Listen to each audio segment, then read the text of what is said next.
A world worth protecting. अध्याय 461, सपनों को हकीकत में बदलना। प्राचीन डार्क सेक्ट के पास बहुत सी अविश्वसनीय और अद्भुत रहस्यवादी कलाएं और तकनीकें थीं। डार्क ड्रीम मिस्टिक आर्ट उनमें से एक थी। किसी और को उस स्वप्न दृश्य में खींचने के लिए अपने स्वयं के दावसोस का उपयोग करना, जो उस व्यक्ति के लिए विशेष रूप से बनाया गया था। इस स्वप्न दृश्य में एक रहस्यवादी कला और डार्क सेक्ट के बारे में सब कुछ पारित करना और एक ऐसा वातावरण बनाना जहां वांग बाओले अपनी साधना में सफलता प्राप्त कर सके। ये सब डार्क क्यूई का उपयोग करके किया गया था, जो मिंग कुंजी के दावसों से बना था। यही कारण था, भले ही वांग बाओले अपने सपने में सफलता प्राप्त कर चुके थे, जब वे वास्तविकता में लौटे तो उनकी आत्मा के अंदर पर्याप्त डार्क क्यूई जमा हो गई होगी जो उन्हें वास्तविक जीवन में सफलता प्राप्त करने की अनुमति देगी। यही कारण था कि जिस क्षण वे जागे थे, उनके शरीर के अंदर डार्क फायर अपने आप 81 डार्क फायर में गुना हो गए थे, एक दूसरे के ऊपर परतदार हो गए थे और एक परिवर्तन को प्रेरित किया था। परिवर्तन के दौरान ऐसा लगा जैसे वांग बाओले ने अपने सपने में सफलता प्राप्त करने के समय का सटीक दृश्य दोहराया हो। उसकी आत्मिक ऊर्जा का स्तर लगातार बढ़ता गया और उसके शरीर के अंदर डार्क कोर के पूरी तरह बनने के साथ ही उसकी शक्ति बार बार फूट पड़ी। जब डार्क कोर का निर्माण हुआ तो एक आश्चर्यजनक डार्क क्यूई अंदर से बाहर की ओर फैल गई। यह एक विशाल महासागर की तरह था जो वांग बाओले के पूरे शरीर में मेरिडियन में भर गया। जब भी ऊर्जा फूटती थी, चटकने की आवाज़ गूंजती थी और उसकी मेरिडियन आश्चर्यजनक दर से विकसित होती थी। उसके सपने में महसूस की गई शक्ति से कहीं अधिक शक्ति उसके शरीर के अंदर बढ़ती और तीव्र होती गई। उसके चारों ओर खाई में गड़गड़ाहट की आवाज़ें सुनाई देने लगीं। चटकने की आवाज़ के साथ वांग बाओले का शरीर कांप उठा और तेजी से गड़गड़ाहट की आवाज़ जैसी हो गई। साधना में उसकी सफलता से प्रेरित शारीरिक परिवर्तन इस क्षण स्पष्ट हो गया। नाव पर क्रॉस लेग करके बैठे हुए उसके शरीर से ब्लैक क्यूई निकल रही थी, जिससे एक भयानक दृश्य बन रहा था। काली क्यूई बाहर की ओर फैलती रही। ये जलने लगी और बर्फीली आग में तब्दील हो गई जो बाहर की ओर बढ़ रही थी। एक भंवर बन गया जिसमें वह तूफान की आंख में था। जैसे जैसे ये गड़गड़ाहट और सर्पिल होता गया, वांग बाओले के बाल बिना हवा के हिलने लगे। उस पल दूर से वह एक राक्षसी देवता की तरह लग रहा था। उसका गोल मटोल रूप थोड़ा पतला हो गया था और उसमें अधिकार की एक हल्की हवा बहने लगी थी। अधिकार की आभा और आत्मा की ऊर्जा की लहरें जो उसके व्यक्तित्व से निकल रही थीं, एक फाउंडेशन स्थापना क्षेत्र के साधक से कहीं बढ़कर थीं। वह स्पष्ट रूप से जानता था कि वह अब फाउंडेशन स्थापना क्षेत्र में नहीं था और वह कोर फॉर्मेशन क्षेत्र में कदम रख चुका था। उसे विस्तार से जांच करने की जरूरत नहीं थी। वह अपने डेंटियन के भीतर हरे कमल के ऊपर, जो उसके भक्षण करने वाले बीज के साथ जुड़ गया था, एक फूल की कली की उपस्थिति को महसूस कर सकता था। यह उसी क्षण बना जब उसका डार्क कोर बना था, तुरंत खिल गया और कमल के फूल में बदल गया। इसकी पंखुड़ियां गिरने लगीं, जिससे डार्क क्यूई की तेज लहरें बनने लगीं।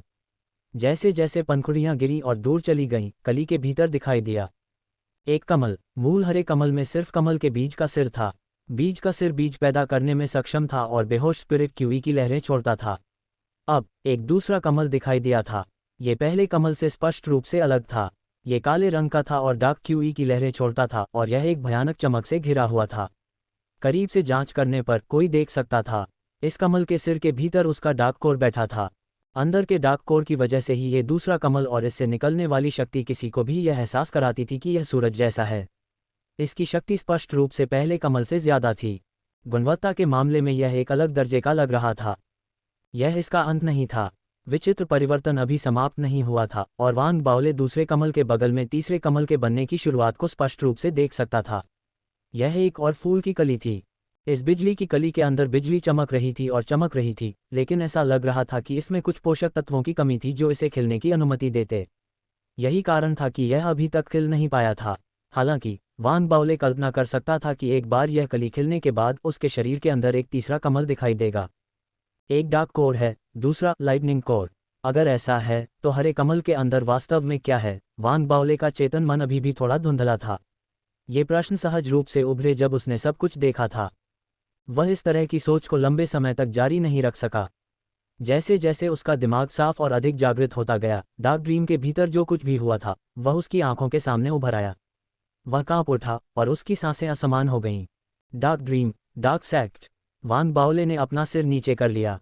उसके भीतर जटिल भावनाएं उभरीं जब उसने सोचा कि कैसे उसने संप्रदाय छोड़ने से ठीक पहले डार्क सेक्ट के विनाश को देखा था। यह अनंत समय को एक पल में संकुचित करने जैसा लग रहा था जो तब बीत चुका था। वांग बाओले को नहीं पता था कि उसके बाद क्या हुआ था। उसके पास और अधिक जानने के लिए पर्याप्त जानकारी नहीं थी। वह एकांत नाव पर बैठा हुआ चुप रहा। फिर उसने बिना किसी हिचकिचाहट के काला मुखौटा उतार दिया। छोटी मिस्सी, वांग बाओले ने मुखौटा पकड़ लिया और फुसफुसाया। उसकी आवाज़ में दुख था। क्या तुम मुझे डार्क आर्ट और डार्क सेक्ट के बारे में सब कुछ बता सकती हो? वांग बाओले ने धीमी आवाज़ में कहा। काला मुखौटा चमक उठा। एक लंबे क्षण के बाद लिटिल मिस्सी की आवाज़ उसके दिमाग में आई। जब तुम गहरी नींद में सो गई और तुम्हारी चेतना गायब हो गई, मैं डार्क सेक्ट में वापस चला गया, वांग बाओले ने बड़बड़ाया। उसने जो कहा उससे लिटिल मिस्सी चुप हो गई। एक और लंबे क्षण के बाद लिटिल मिस्सी की आवाज़ थकावट से भरी हुई वांग बाओले के दिमाग में गूंजी। अतीत में एक आपदा के बाद हमारे संप्रदाय डार्क सेक्ट के ऐतिहासिक अभिलेखों में एक विराम है। डार्क सेक्ट के गायब होने के साथ बाद के वंशज केवल पीछे छोड़े गए सबूतों के निशानों से ही निष्कर्ष निकाल सकते थे कि क्या हुआ था। ऐसा प्रतीत होता है कि इसका विनाश कभी न खत्म होने वाले कबीले से कुछ लेना देना है। मैं डार्क सेक्ट का एक अप्रत्यक्ष वंशज हूँ। मुझे सच्चाई नहीं पता, लेकिन पीछे छोड़े गए थोड़े से सबूतों के अनुसार डार्क सेक्ट का पतन सेक्ट के बीच में एक गद्दार की उपस्थिति से संबंधित प्रतीत होता है। उस समय लिटिल मिस्सी आगे बोलने में असमर्थ लग रही थी। वह और भी धीरे धीरे बोल रही थी। ऐसा लग रहा था जैसे वह अतीत को याद कर रही हो, या जैसे वह सोच रही हो कि कहानी को कैसे आगे बढ़ाया जाए। इससे पहले कि वह अपनी यादों को याद कर पाती, वांग बाओले ने अचानक अपना सिर उठाया। उसकी सांस रुक गई। मुझे पता था कि यह होना चाहिए। अब मैं समझ गया। कभी न खत्म होने वाला कबीला जीवन की शक्ति को नियंत्रित करता है, जबकि डार्क सेक्ट पुनर्जन्म की शक्ति को नियंत्रित करता है और स्वर्गीय दाव की ओर से ब्रह्मांड में घूमता है। जीवन और मृत्यु के संबंधित दाव के बीच ये लड़ाई डार्क सेक्ट के विनाश और पतन के साथ समाप्त हुई। इसीलिए मेरे गुरु ने कहा था, स्वर्गीय दाव गिर गया। जहां तक गद्दार की बात है, मुझे दूसरे ग्रैंड एल्डर्स के अधीन बाकी डार्क सेक्ट्स की स्थिति के बारे में पता नहीं है, लेकिन अगर यह मेरे गुरु के अधीन संप्रदाय है तो गद्दार हो सकता है। Senior brother. लिटिल मिस्सी जम गई। अगर वह खुद को दिखाती तो उसके चेहरे पर हैरानी की अभिव्यक्ति होती। एक पल बाद वह खांसी। उसने बोलना जारी नहीं रखा। वर्तमान में, जैसा कि वह अपने आप में बड़बड़ाना जारी रखता है, वांग बाओले ने जो कुछ भी पहले से ही जानता था उसे लिटिल मिस्सी ने अपने दिमाग में जो कहा था उसमें मिला दिया। जो कुछ हुआ था उसकी एक तस्वीर धीरे धीरे बन रही थी। लंबे समय के बाद उसने एक गहरी सांस ली और अपने विचारों को अपने दिल में गहराई से दबा लिया। फिर वह अपने पैरों पर खड़ा हो गया और अपने चारों ओर रसातल को घूरने लगा। चुपचाप वह अपनी कमर पर झुका और गहराई से झुका। जब उसने अपनी पीठ को फिर से सीधा किया तो उसने अपनी आंखें बंद कर लीं। एक दर्जन या उससे अधिक सांसों के बाद उसने फिर से अपनी आंखें खोलीं। उसकी आंखों में बर्फीली चमक थी। आर्टिफैक्ट स्पिरिट्स और अलौकिक साधक। वांग बाओले ने अपनी आंखें सिकोड़ लीं। उसने अपना सिर नीचे किया और अपने पैरों के नीचे नाव को घूरने लगा। डार्क कोर उसके शरीर के अंदर हिल गया और उसके शरीर से एक चौंकाने वाली डार्क क्यूई फूट पड़ी। जब वह भौंका तो ये लहरों में बाहर की ओर लुढ़क गई। Boat spirit. उसकी आवाज़ में वांग बाओले की डार्क कोर साधना की शक्ति थी। इसमें एक शक्ति भी थी जो उसके सपने देखने के दौरान बनी थी। यह एक जबरदस्त आभा थी जो डार्क सेक्ट से संबंधित थी, जो किसी को ब्रह्मांड में घूमने और इस ब्रह्मांड में आत्माओं की भीड़ पर शासन करने में सक्षम बनाती थी। उसकी आवाज़ रसातल में गूंज उठी और रसातल के भीतर कोई भी जगह नहीं थी जो डार्क क्यूई से प्रभावित न हो। हवा में गड़गड़ाहट और गड़गड़ाहट हुई क्योंकि उसके सामने एक विशाल भंवर बन गया। ये घूमते हुए गड़गड़ाहट कर रहा था। एक विशाल आदमी का सिलहुट तेजी से बना। कुछ ही सांसों के अंतराल में यह एक धुंधली रूपरेखा से एक व्यक्ति की स्पष्ट छवि में बदल गई। वांग बाओले इस आदमी को जानता था। वह उस विकृत व्यक्ति की आत्मा थी जिसे वांग बाओले ने अपने डार्क ड्रीम में शुद्ध किया था। हालांकि इस समय उस आदमी की आंखें बंद थीं। उसका रूप जितना स्पष्ट होता गया, उसके रूप पर विभिन्न गायब और क्षतिग्रस्त भागों को उतना ही स्पष्ट रूप से देखा जा सकता था। उसकी आत्मा की ऊर्जा कमजोर थी।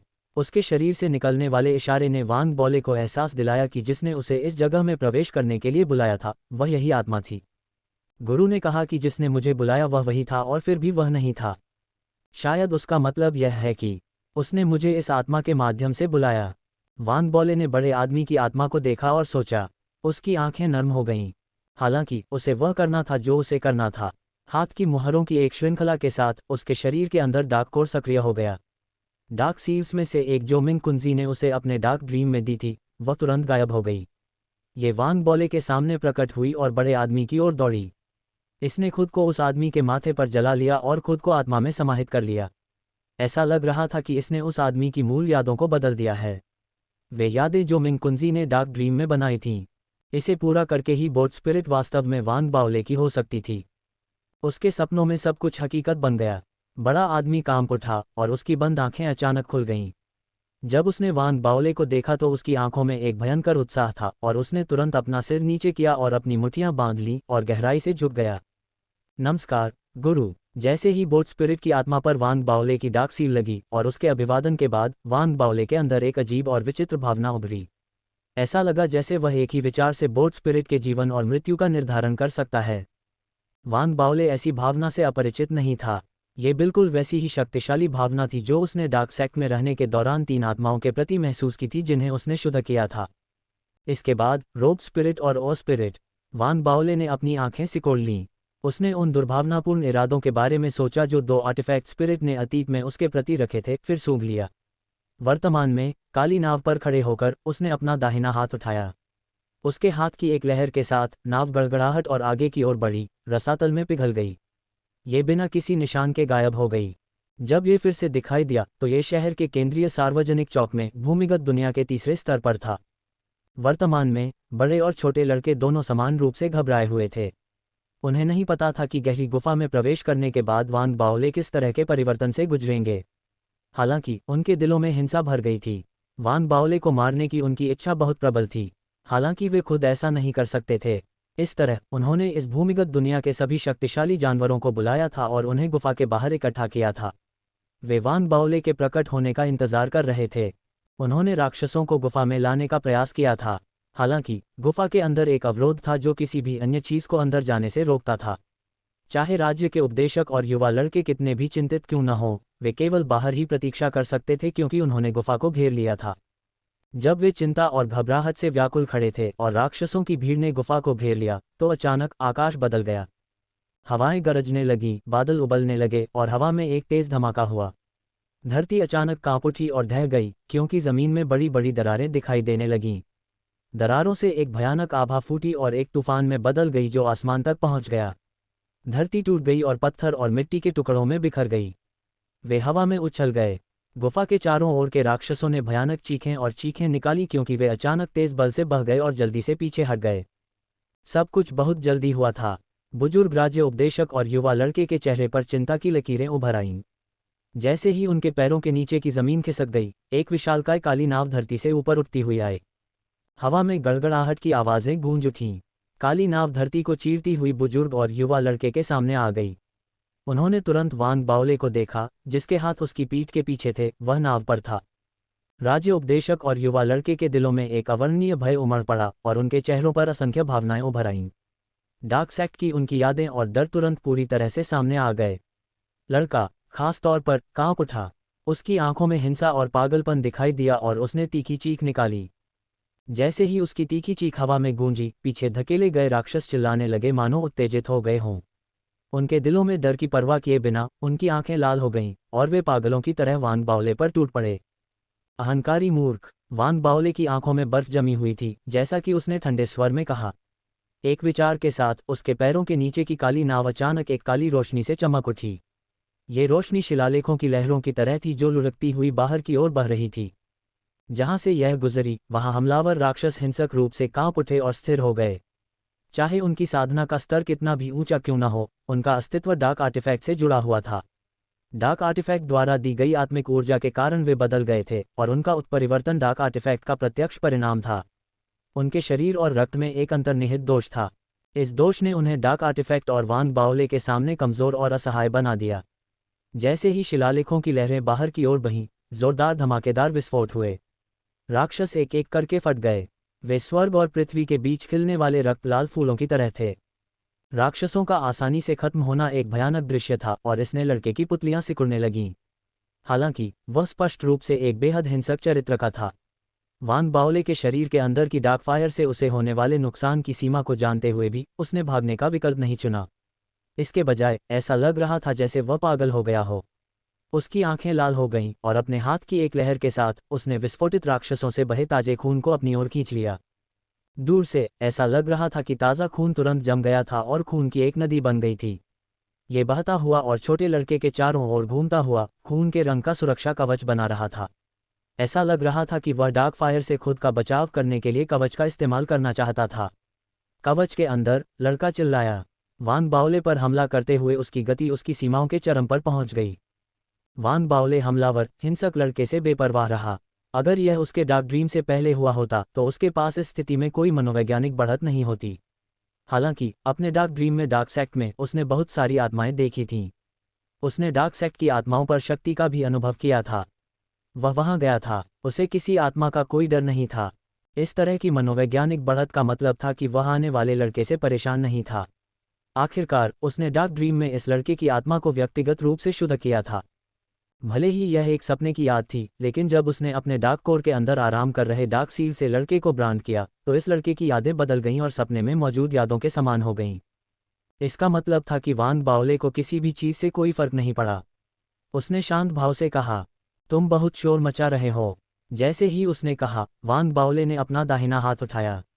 एक हल्की सी लहर के साथ, जैसे कि वह अपने डार्क ड्रीम में आत्माओं के लिए पेंटिंग कर रहा हो, उसने एक लाश का चेहरा पेंट करना शुरू कर दिया।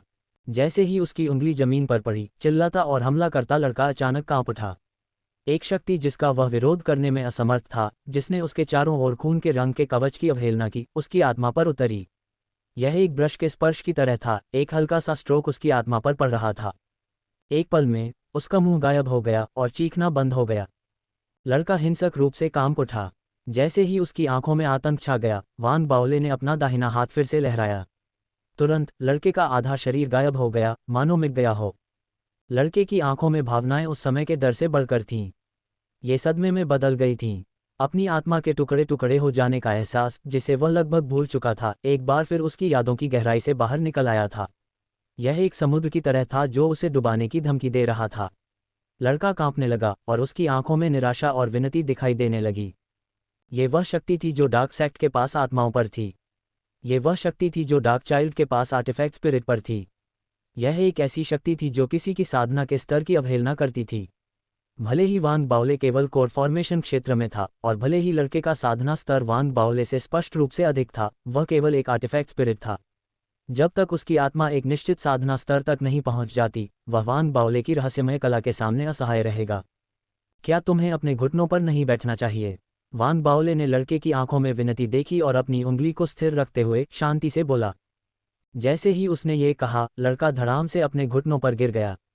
हालांकि क्योंकि उसके शरीर का निचला आधा हिस्सा गायब हो गया था, वह घुटनों के बल पर फर्श पर फैल गया। उसका माथा बार बार जमीन से टकरा रहा था, जैसे कि वह झुक रहा हो। ये दृश्य देखकर राज्य के उपदेशक, जो थोड़ी ही दूरी पर खड़े थे, लगभग डर गए। वे सदमे में आ गए। लाश का चेहरा, वे कांप उठे। उन्होंने संकोच नहीं किया, वे तुरंत और जल्दी से पीछे हट गए। उनके दिमाग में केवल एक ही विचार था और वह था भाग जाना। उनके पास ये सोचने का समय नहीं था कि उन्हें कहाँ भागना चाहिए या वे कहाँ भाग सकते हैं। तुम्हारी इच्छा मृत्यु की है। वांग बाओले ने अपना सिर उठाया और दूर से भागते हुए बुजुर्ग को ठंडी आंखों से देखा। उन्होंने अपनी लाश के चेहरे वाली रहस्यमय कला को जारी नहीं रखा। इसके बजाय उनकी आंखें काली हो गईं। यह उनकी आंखों पर काली स्याही फैलने जैसा था, क्योंकि वांग बाओले की आंखों का सफ़ेद भाग तुरंत काले रंग में रंग गया था। जिस क्षण उनकी आंखें पूरी तरह से काली हो गईं, उनके शरीर के अंदर का डार्क कोर लोड हिलने लगा। उनके शरीर से एक भ्रामक बड़ा हाथ बाहर निकला। ये भी उतना ही काला था। जब ये दिखाई दिया तो आसपास का वातावरण बर्फीला ठंडा हो गया। वह युवा लड़का, जो झुक रहा था, और भी अधिक हिंसक रूप से कांप उठा।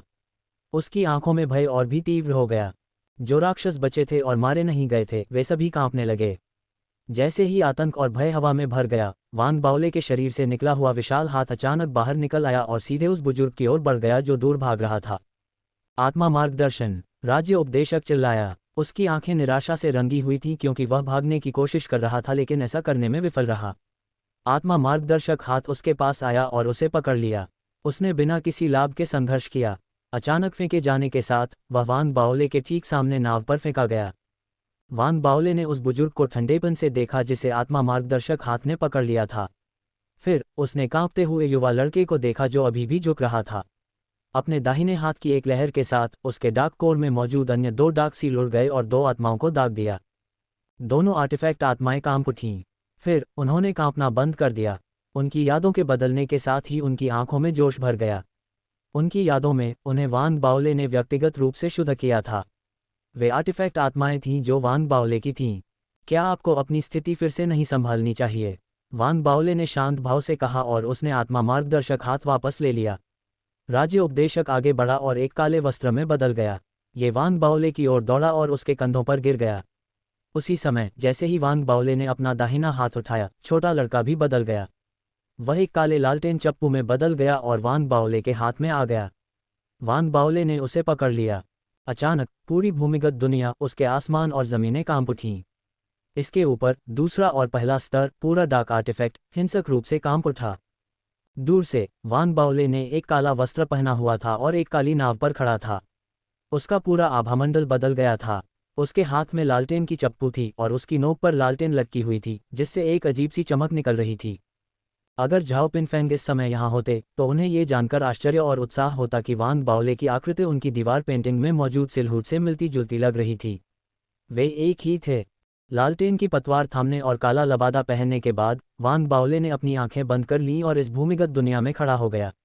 उसके दिमाग में धीरे धीरे एक छवि बनती हुई प्रतीत हो रही थी। उसने एक बहुत बड़ी नाव देखी। ये सैकड़ों गज लंबी और पूरी तरह से काले रंग की थी और जमीन के अंदर गहराई में दबी हुई थी। लगभग पूरी नाव बुरी तरह क्षतिग्रस्त हो गई थी और उसमें बड़ी बड़ी दरारें पड़ गई थीं। दरारों से लगातार डार्क क्यूई रिस रही थी, जो धरती के साथ मिलकर बड़े भूमिगत क्षेत्र को प्रभावित कर रही थी। पूरा विशाल क्षेत्र डार्क अर्थ में तब्दील होता दिख रहा था। इस दृश्य में कुछ अतार्किक और अनुचित था। तार्किक रूप से कहें तो लगभग 90% क्षतिग्रस्त नाव बहुत पहले ही ढह गई होती। हालांकि उसके दिमाग में नाव एक अजीब और असाधारण शक्ति से बंधी हुई लग रही थी। क्षति की विशाल सीमा के बावजूद इसने नाव का आकार और संरचना बनाए रखी। ये नाव एक डार्क सैम्पन एक थी। मंगल ग्रह पर गहरे भूमिगत दबी होने के कारण इसने पूरे ग्रह की आध्यात्मिक ऊर्जाओं को प्रभावित किया था। भूमिगत रूप से फैली डार्क क्यूई ने आधे ग्रह को कवर किया था। इसने कुछ प्रजातियों के विकासवादी विकास को बदल दिया था और बड़ी संख्या में उत्परिवर्तन का कारण बना था। यह अचानक विकासवादी परिवर्तन की तरह था जो तेजी से हुआ था। ये बीस्ट टाइड्स का कारण था। इसने लाशों को प्रभावित किया था और बीस्ट टाइड्स में प्राचीन लाशों की उपस्थिति का कारण बना था। ये सब करने में सक्षम होने का कारण केवल डार्क सैम्पन की अपनी अविश्वसनीय शक्ति के कारण नहीं था। एक और कारण था, वह था मार्टियन भूमिगत में दफन डार्क आर्टिफैक्ट केवल एक डार्क सैम्पन नहीं था। एक लालटेन चप्पू के साथ साथ एक काला लबादा भी था। वांग बाओले के दिमाग में उसने डार्क सैम्पन के बगल में एक समान रूप से विशाल चप्पू देखा। ये भी उतना ही क्षतिग्रस्त था। वास्तव में इसके नुकसान की सीमा और भी अधिक लग रही थी। इसका केवल एक छोटा सा हिस्सा बचा था। इसका लालटेन और इसका हैंडल गायब था। ऐसा लग रहा था कि यह फट गया था। उनका ठिकाना अज्ञात था। डार्क सैम्पन के दूसरी तरफ ब्लैक रोब था जिसे दफनाया गया था। इसी तरह इसका केवल एक छोटा क्षतिग्रस्त हिस्सा बचा था। इसके गायब हिस्सों का ठिकाना अज्ञात था। तीनों डार्क आर्टिफैक्ट्स मिलकर असली पूर्ण डार्क आर्टिफैक्ट्स थे जो डार्क सेक्ट के एक डार्क चाइल्ड के थे। बहुत समय बाद वांग बाओले ने अपनी आंखें खोलीं। उसका पूरा दिल भावनाओं से अभिभूत था। वह स्पष्ट रूप से जानता था कि उस पर काला लबादा, उसके पैरों के नीचे नाव और उसके हाथों में लालटेन की पतवार सभी केवल भ्रम थे। वे असली नहीं थे। हालांकि वह अभी भी इन तीन डार्क आर्टिफैक्ट्स के वास्तविक रूपों से हैरान था। इस हद तक क्षतिग्रस्त होने के बावजूद भी इतनी शक्ति रखना कि यह मार्टियन भूमिगत और मार्टियन प्रजातियों के विकास को प्रभावित करने में सक्षम है। इसने मंगल ग्रह पर 3 स्तरीय भूमिगत दुनिया भी बनाए। ये सोचकर वांग बाओले ने एक गहरी सांस ली। उसे आखिरकार पता चल गया कि वह कहाँ था। वह डार्क आर्टिफैक्ट के अंदर था। ये स्पष्ट था कि इस स्थान पर किसी प्रकार का आयाम विकृत करने वाला जादू था और इसी तरह 3 स्तरीय भूमिगत दुनिया का निर्माण हुआ था। इसका आकार आश्चर्यजनक था। चूंकि वांग बाओले ने 3 आर्टिफैक्ट स्पिरिट्स को ब्रांड कर दिया था, इसलिए अब वह डार्क आर्टिफैक्ट का स्वामी था। वह समझ सकता था कि 3 डार्क आर्टिफैक्ट इतने बड़े थे क्योंकि वे बहुत बुरी तरह क्षतिग्रस्त हो गए थे और इसलिए आकार में सिकुड़ने की उनकी क्षमता खो गई थी। एक बार जब उन्हें पर्याप्त हद तक मरम्मत कर दी गई तो उनके आकार को एक ही विचार से संशोधित किया जा सकता था। यदि 3 डार्क आर्टिफैक्ट्स को उनकी सही अवस्था में वापस लाया जाए तो वे कितने शक्तिशाली होंगे। वांग बाओले के भीतर सदमा दौड़ गया। वह पहले से ही जवाब जानता था। अपने डार्क ड्रीम में डार्क आर्टिफैक्ट्स की अपनी समझ के आधार पर वह जानता था कि यदि डार्क आर्टिफैक्ट्स को पूरी तरह से मरम्मत किया जा सकता है तो वे विशाल हथियार बन जाएंगे जो एक डार्क चाइल्ड को ब्रह्मांड में भटकने में मदद करेंगे। उस विचार से वांग बाओले उत्साह से भर गया। एक पल के बाद उसने गहरी सांस ली और अचानक कहा, आर्टिफैक्ट स्पिरिट्स अपने संबंधित डार्क आर्टिफैक्ट्स को हुए नुकसान की सीमा की रिपोर्ट करें। जैसे ही वांग बाओले ने बात की, उसके सिर में उसकी आर्टिफैक्ट स्पिरिट्स की आवाज़ें गूंज उठीं। वे अत्यधिक सम्मान और आदर के साथ बोल रहे थे, मास्टर, लालटेन चप्पू अपने पूर्ण रूप का 60% खो चुका है। इन खोए हुए भागों का सटीक स्थान अज्ञात है और हमारी इंद्रियों से परे है। इसके शेष 40% भागों को लगभग 80% क्षति पहुंची है। केवल कानून की शक्ति ही इसे एक साथ रख रही है और इसे पूरी तरह से बर्बाद होने से बचा रही है। मास्टर, डार्क रोब भी इसी स्थिति में है। इसका 70% पूर्ण रूप खो चुका है, इसके शेष 3% भाग भी अधिकांशतः क्षतिग्रस्त हैं। लड़के और राज्य के उपदेशक के उत्तरों ने वान बाओले को सिरदर्द दे दिया। तीनों डार्क आर्टिफैक्ट्स को बहुत अधिक क्षति पहुंची थी, विशेष रूप से रोब। वान बाओले को लगा कि यह अब रोब जैसा नहीं दिखता और कपड़े की पट्टियों जैसा दिखता है। ये बेकार है, मैं व्यर्थ ही उत्साहित हो गया। वान बाओले ने आह भरी। मास्टर, यदि पर्याप्त सामग्री है तो डार्क आर्टिफैक्ट खुद की मरम्मत कर सकता है।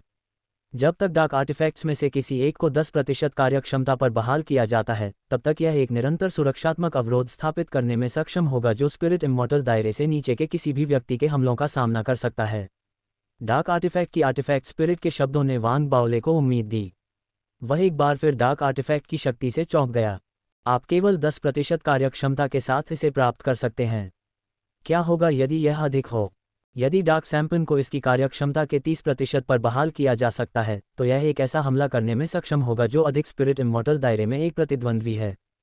लेकिन इसमें बहुत अधिक ऊर्जा खर्च होगी। दूसरा हमला करने से पहले आगे की मरम्मत के लिए अधिक सामग्रियों की आवश्यकता होगी।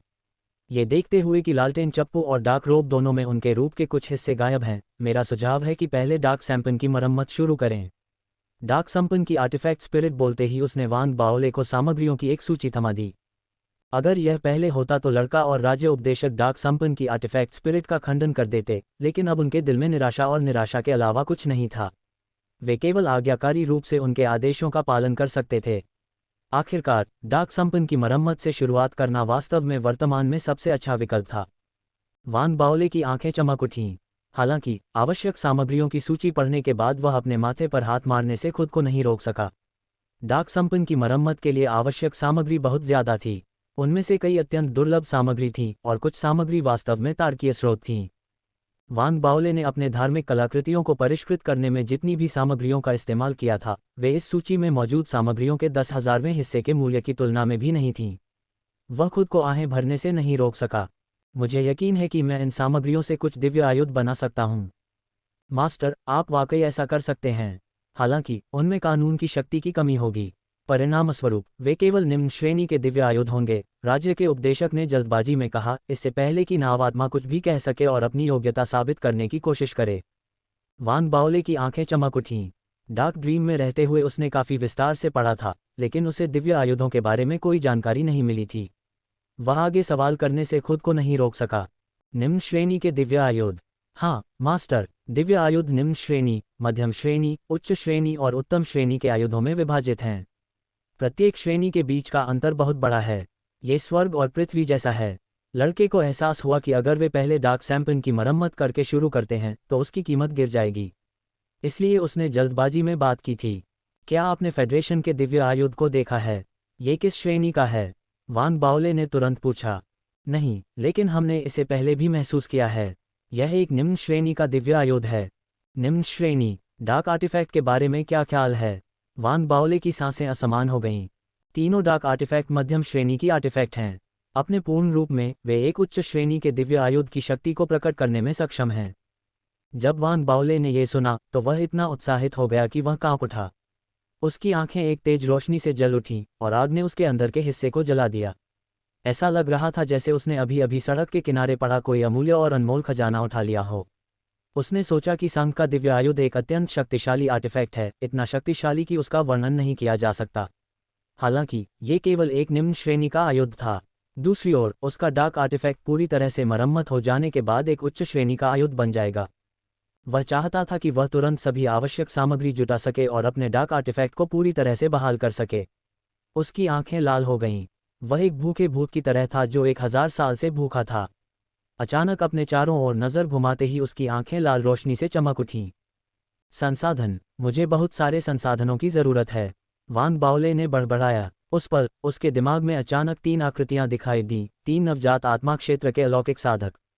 उनके पास बहुत सारे संसाधन होने चाहिए। उस विचार पर, वान बाओले ने अपने होंठ चाटे और उसकी आंखों में हिंसा चमक उठी। डार्क आर्टिफैक्ट के साथ अपने संबंध के आधार पर, वह जानता था कि चूंकि डार्क आर्टिफैक्ट आकार में छोटा नहीं हो सकता था, इसलिए उसे बाहरी दुनिया में इसे चलाने में बहुत कठिनाई का सामना करना पड़ेगा। वह इसकी पूरी शक्ति को उजागर नहीं कर पाएगा।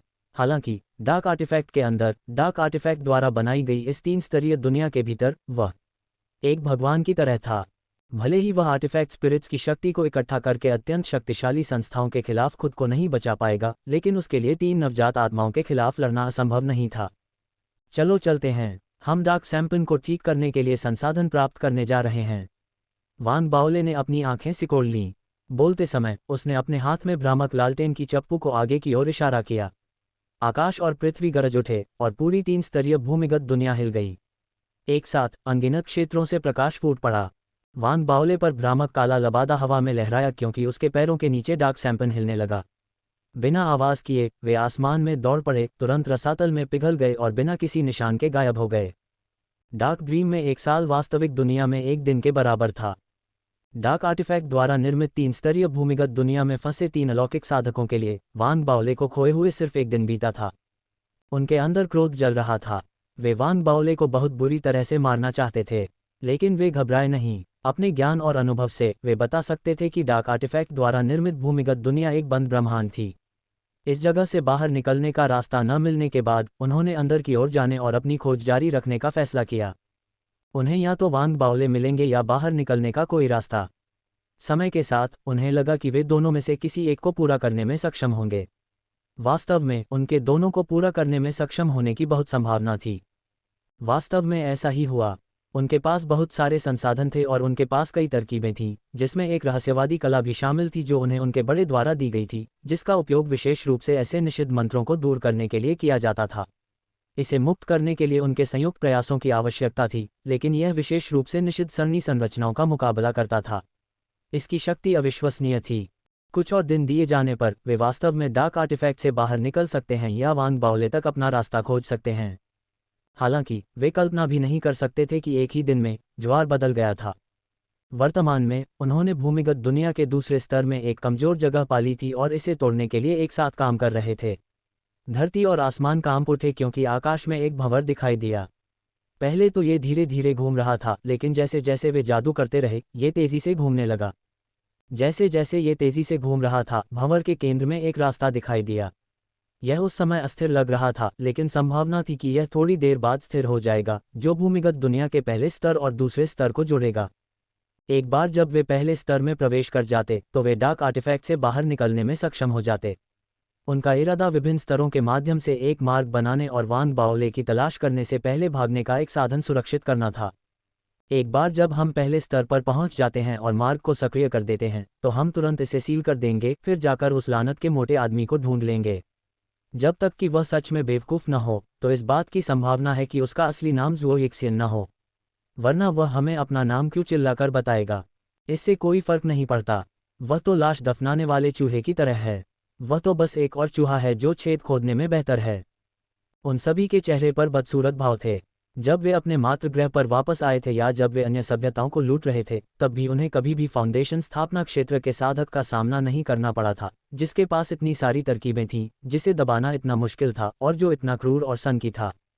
जब उन्हें याद आया कि वान बाओले की साधना केवल फाउंडेशन स्थापना क्षेत्र में ही थी, तो उनके चेहरे पर एक और रंगत आ गई। उन्होंने इस तथ्य को स्वीकार किया कि उन्होंने पहले वान बाओले को कम आंका था। यही कारण था कि वे उसे जीवित पकड़ना चाहते थे और अपने सबसे शक्तिशाली हमले नहीं किए थे।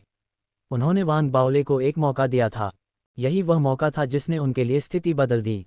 हम पहले इसे उड़ा देंगे, लेकिन उसे खोजने की कोशिश में बहुत समय बर्बाद नहीं करेंगे। हमें जल्द से जल्द मातृगृह पर लौटना चाहिए ताकि हम बुजुर्ग को बता सकें कि यहाँ क्या हो रहा है। हम उनके जन्मदिन के लिए भी देर नहीं कर सकते। क्लाउड स्टार सभ्यता के खंडहरों में हमें जो पत्थर का संदूक मिला है, वह निश्चित रूप से उनकी स्वीकृति अर्जित करेगा। इस आकाशगंगा के बारे में समाचार के साथ और हमें 3 सोल कंडित गोलियां प्राप्त होंगी। सेंटीपीड चेहरे वाले साधक ने कुछ देर तक सोचा, फिर धीरे से बोला। ये सुनकर अन्य 2 साधकों की आंखों में उत्साह दिखाई दिया। वे रहस्यवादी कला को जारी रखने और भंवर में मार्ग को पूरी तरह से स्थिर करने वाले थे। तभी कुछ अप्रत्याशित हुआ। धरती और आसमान दोनों से अचानक जोरदार गड़गड़ाहट की एक श्रृंखला फूट पड़ी। भूमिगत दुनिया के दूसरे स्तर पर शिलालेखों की लहरें दिखाई देने पर भूमि पर बनाए गए मकबरे हिंसक रूप से हिल गए। ऐसा लग रहा था जैसे पूरा दूसरा स्तर एक तालाब की 2 आयामी सतह में तब्दील हो गया हो और उसमें एक बड़ा पत्थर फेंक दिया गया हो, जिससे सतह पर लहरें फैल गई हों। अचानक हुए इस बदलाव ने उनके चेहरों पर चिंता की लहर दौड़ा दी। इससे पहले कि वे कुछ प्रतिक्रिया कर पाते, पूरी दुनिया अचानक उलट गई।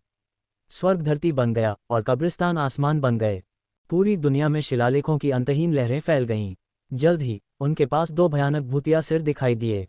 वे हरे चेहरे वाले और बेहद डरावने, नुकीले और सींग वाले थे। उनके चेहरों पर शिलालेख थे जो चमक और अंधेरे के बीच मंडराते थे, जिससे वे डरावने और हिंसक दिखाई देते थे।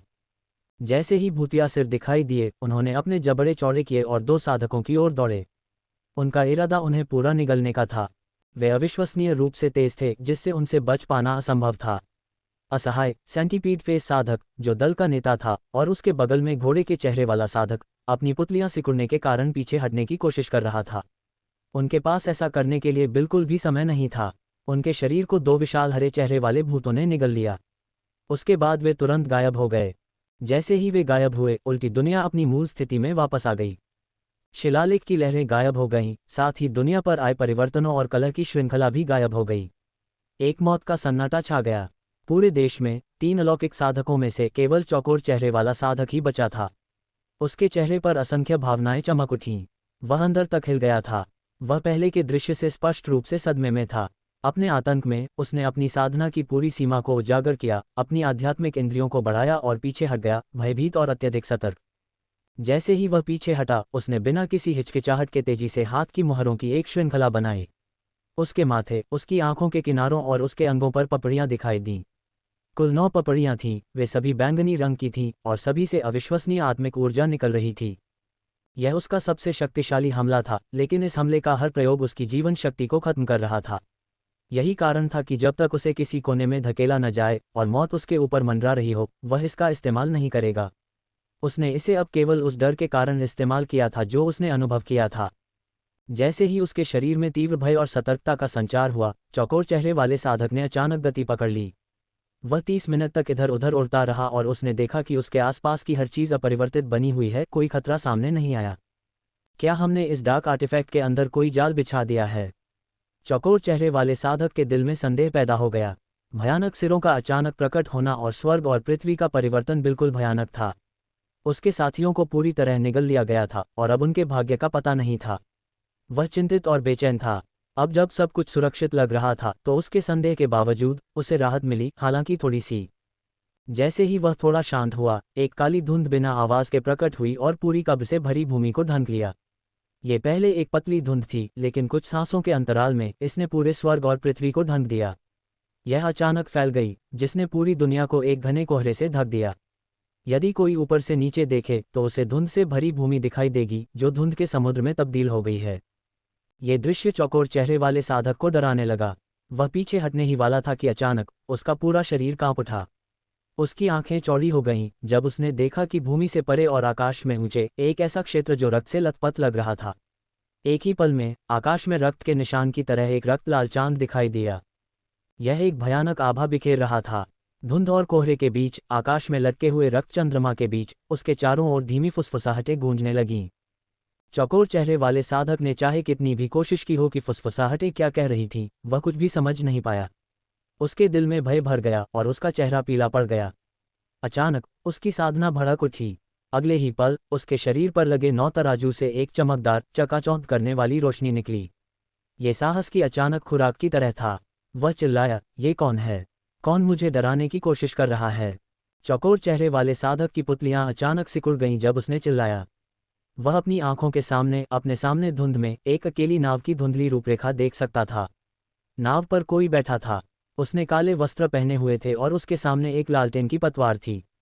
घने कोहरे के कारण उसकी आकृतियां अस्पष्ट थीं। फिर भी चौकोर चेहरे वाले साधक के भीतर अचानक भय पैदा हो गया। ये किसी की आत्मा की गहराई से आने वाली सहज विस्मय के समान था। ऐसा लग रहा था कि यह उसके खून में समाया हुआ था, कुछ ऐसा जो पीढ़ी दर पीढ़ी खून के माध्यम से चला आ रहा था, कुछ ऐसा जो सुदूर अतीत में उसके पूर्वजों के खून में था। ये डर और आतंक था जो किसी व्यक्ति के मन में ऐसी शख्सियत के प्रति होता है। ये वह भावना थी जो एक साधारण व्यक्ति को मृत्यु के देवता को पाताल की गहराई से उठते हुए देखने पर होती है। इससे वह कांप उठा। लेकिन चौकोर चेहरे वाला साधक आखिरकार एक नवजात आत्मा क्षेत्र का साधक था। उसने बहुत सी मौतें देखी थीं और अपने दुश्मनों को मारा था। अपने आतंक के बावजूद, अपनी लाल होती आंखों के बावजूद, वह जानता था कि यह जीवन और मृत्यु का क्षण था। वह दहाड़ता हुआ नाव पर चढ़ गया। हाथों की मुहरों की एक श्रृंखला के साथ उसके शरीर पर 9 तराजू ने एक तीव्र प्रकाश दिया। उन्होंने प्रकाश की 9 किरणें बनाईं जो विनाश का संकेत देती प्रतीत हुईं और नाव पर उतरीं। 9 किरणें तुरंत नाव पर उतरीं। हालांकि नाव एक भ्रम की तरह लग रही थी। कुछ भी नहीं बदला। प्रकाश की 9 किरणें जिनमें अपार शक्ति थी और विनाश का संकेत था, नाव से गुजरी और दूर के कोहरे में फट गईं। चौकोर चेहरे वाले साधक के दिल में डर उमड़ पड़ा। उसका चेहरा पीला पड़ गया और वह जल्दी से पीछे हट गया। जैसे ही वह भागने वाला था, वांग बाओले ने अपनी आंखें खोलीं और धीरे से 2 शब्द बोले। लाश का चेहरा। वांग बाओले ने भागते हुए चौकोर चेहरे वाले साधक पर कोई ध्यान नहीं दिया, क्योंकि इससे कोई फर्क नहीं पड़ता था कि वह कितनी तेजी से भाग रहा था। वांग बाओले के चेहरे पर भाव अपरिवर्तित रहे, क्योंकि वह चुपचाप 2 शब्द बोल रहा था। लाश का चेहरा। जैसे ही वांग बाओले के मुंह से ये शब्द निकले, पूरी दुनिया को ढकने वाला कोहरा अचानक लुढ़क गया और गड़गड़ाहट होने लगी। यह अचानक फूट पड़ा और सभी दिशाओं में फैल गया, जिससे वह भूमि प्रकट हुई जो कोहरे में लिपटी हुई थी।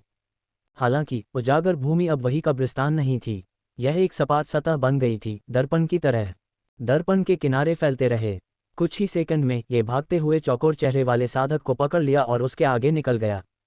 चौकोर चेहरे वाले साधक के दिल में भय की लहरें उठीं, क्योंकि भय की तीव्र भावना ने उसकी पहले से ही लाल आंखों को और भी लाल कर दिया खून के रंग में। उसके अंतर्मन ने उसे बताया कि अगर वह दर्पण के भीतर फंस गया तो वह निश्चित रूप से मारा जाएगा। घबराहट में उसकी आंखें पागल हो गईं। उसने बिना किसी हिचकिचाहट के तुरंत अपने तराजू को नष्ट करने का फैसला किया। उसके शरीर के भीतर गड़गड़ाहट की एक श्रृंखला शुरू हो गई। प्रत्येक धमाकेदार ध्वनि के साथ उसका एक तराजू फट जाता और खून से लाल धुंध में बदल जाता। फिर धुंध उसकी आंखों, नाक, कान और मुंह के जरिए अंदर चली जाती। ऐसा लग रहा था जैसे वह प्राणवायु में सांस ले रहा हो, और उसकी गति तेजी से बढ़ गई। वह इस समय अपने पास मौजूद हर चीज का इस्तेमाल कर रहा था और पागलों की तरह भाग रहा था, लेकिन इसका कोई फायदा नहीं था। अगर कोई ऊंचे स्थान से देखे तो उसे साफ साफ दिखाई देगा कि भूमिगत दुनिया का यह हिस्सा पूरी तरह से बदल गया था। यह एक सपाट, समतल दर्पण बन गया था। न केवल जमीन दर्पण का एक पक्ष थी, बल्कि पूरी दुनिया उसी दर्पण का एक पक्ष बन गई थी। आकाश और पृथ्वी दोनों दर्पण के चेहरे थे, और आकाश और पृथ्वी के बीच की दूरी दर्पण की मोटाई थी। घबराया हुआ चौकोर चेहरे वाला साधक दर्पण के अंदर भाग रहा था, भागने की कोशिश कर रहा था। यही कारण था कि चाहे वह कितनी भी तेज चले और कितनी भी जोर से भागे, वह कभी बाहर नहीं निकल पाता था, क्योंकि वह पहले से ही फंस चुका था दर्पण के अंदर। ये वह शक्ति थी जिसे वांग बाओले इस्तेमाल कर सकता था, डार्क आर्टिफैक्ट की अधूरी शक्तियाँ। जब उसने अपनी आर्टिफैक्ट स्पिरिट्स को ब्रांड किया और इसे अपने एरे फॉर्मेशन के साथ जोड़ दिया, तो इसने दुनिया को एक दर्पण में बदल दिया। दर्पण उस डार्क मिरर जैसा लग रहा था जिस पर वांग बाओले ने अपने डार्क ड्रीम में लाश के चेहरे बनाने का अभ्यास किया था। वांग बाओले ने अपना दाहिना हाथ उठाया और रसातल की ओर इशारा किया। उसकी उंगली से एक काली रोशनी निकली और रसातल को भेदती हुई प्रतीत हुई। ये दर्पण पर उतरी और एक ब्रश की नोक बन गई, जिससे एक हल्का स्ट्रोक बन गया। यह उसके डार्क ड्रीम की तरह था, जब उसने उन चेहरों को चित्रित किया था जो आत्माओं के अगले जीवन में होंगे। ब्रश का स्ट्रोक चौकोर चेहरे वाले साधक पर पड़ा, जिससे वह कांप उठा और उसकी आंखें चौड़ी हो गईं। उसने महसूस किया कि एक अदृश्य लेकिन अपार शक्ति, जो भाग्य और इस स्वर्ग और पृथ्वी के नियमों का प्रतिनिधित्व करती थी, उस पर उतरी। वह वापस लड़ने में असहाय था। अचानक गड़गड़ाहट के साथ उसने महसूस किया कि हवा का एक झोंका उसके पास से गुजरा। जब वह चला गया तो उसकी आंखें भी चली गईं। वरिष्ठ, कृपया मेरी जान बख्श दें। कृपया मेरी बात सुनें। मैं समझा सकता हूँ। आदमी ने एक भयानक चीख मारी। वह आतंक से भर गया और अब उसकी दृष्टि काली हो गई। जो कुछ भी हो रहा था, उसने सहज रूप से उसे महसूस कराया कि यह डार्क आर्टिफैक्ट के भीतर किसी अवर्णनीय उपस्थिति का हमला था, इसलिए उसने जल्दी से अपने जीवन की भीख मांगी। हालांकि चाहे वह दया के लिए कितना भी रोए, यह इस अविश्वसनीय शक्ति के उतरने को नहीं रोक सका। वांग बाओले ने एक और अनुभवी प्रहार किया। आदमी की नाक, उसके कान, यहाँ तक कि उसका मुंह भी तुरंत गायब हो गया। उसकी आवाज़ खामोश हो गई और केवल उसका शरीर हिंसक रूप से कांप रहा था। उसी समय वांग बाओले ने अपना तीसरा स्ट्रोक लगाया। तब उस आदमी की चेतना में एक हृदयभेदी, आत्मा को झकझोर देने वाली पीड़ा उभरी। वह चिल्ला नहीं सकता था। वह केवल चुप रह सकता था, क्योंकि उसके शरीर को एक बहुत बड़ी ताकत खींच रही थी, जो पहले दुबले पतले और कमज़ोर शरीर को एक मोटे और गोल शरीर में बदल रही थी। ये वास्तव में मामला था। वांग बाओले ने लाश के चेहरे की रहस्यमय कला में महारत हासिल कर ली थी। कुछ स्ट्रोक के साथ उसने आदमी की शक्ल को पूरी तरह से बदल दिया था। उसका शरीर मांस के पहाड़ की तरह था और उसका चेहरा बिना किसी चेहरे की विशेषताओं के खाली था। यह एक खाली बोर्ड की तरह था। हालांकि वांग बाओले द्वारा पेंटिंग जारी रखने के दौरान इस खाली बोर्ड पर गोलमटोल चेहरे दिखाई दिए। जैसे ही वे सामने आए, आदमी आखिरकार फिर से चीख सका। वह आखिरकार देख सका कि उसके आसपास क्या हो रहा था। आदमी को जल्द ही पता चल गया कि उसका दर्द अभी शुरू हुआ है, जिसका अंत कहीं नजर नहीं आ रहा है। उसने एक असंतुष्ट खर्राटे की आवाज़ सुनी। फिर उसके चेहरे की विशेषताओं को फिर से मिटा दिया गया। उसे फिर से देखा गया। वांग बॉले असंतुष्ट रहे। उन्हें लगा कि उन्होंने उस आदमी को बहुत सुंदर बना दिया है। अपने हाथ की एक लहर से उन्होंने आदमी के चेहरे को साफ करना जारी रखा और फिर से रंग दिया। इसमें कुछ चक्कर लगे और आदमी हर बार अवर्णनीय दर्द से गुजरता रहा। अंत में उसके पास चीखने के लिए कोई ऊर्जा नहीं बची। उसकी कमजोरी में उसकी आंखों में घबराहट और निराशा चमक उठी। मैंने काफी समय से पेंटिंग नहीं की है, मैं जंग खा गया हूँ। वांग बॉले ने अपने बार बार असंतोषजनक कामों पर झुंझलाहट में बड़बड़ाया। उसने अपना दाहिना हाथ उठाया और हिलाया। एक तेज दरार की आवाज आई और पूरा दर्पण, जैसे अचानक किसी बड़ी शक्ति से मारा गया हो, टूट गया। दर्पण का चेहरा टुकड़ों में टूट गया और उसके अंदर फंसा चौकोर चेहरा वाला आदमी दर्पण के साथ बिखर गया। अपनी कई हरकतों के बाद वांग बॉले ने पछतावे से आह भरी। उसने हवा में हाथ डाला और उसके हाथ में एक स्टोरेज बैग और कुछ तराजू दिखाई दिए। वह अपने पैरों के नीचे नाव के साथ साथ खिसक गया और गायब हो गया। जैसे ही वह चला गया, भूमिगत दुनिया का वह हिस्सा धीरे धीरे अपनी मूल स्थिति में आ गया। ये वापस अपनी मूल स्थिति में आ गया, एक कब्रिस्तान। आसमान में खूनी चांद फीका पड़ गया और सब कुछ वैसा ही हो गया जैसा पहले था। 3 अलौकिक नवजात आत्मा क्षेत्र साधकों में से एक की मृत्यु हो गई थी। इस दौरान भूमिगत दुनिया के पहले स्तर पर घोड़े के चेहरे वाला साधक अपने चेहरे पर आतंक के भाव के साथ आगे बढ़ रहा था। एक पल पहले वह दूसरे स्तर पर था, अपने 2 साथियों के साथ भूमिगत दुनिया में एक कमजोर बिंदु पर हमला कर रहा था।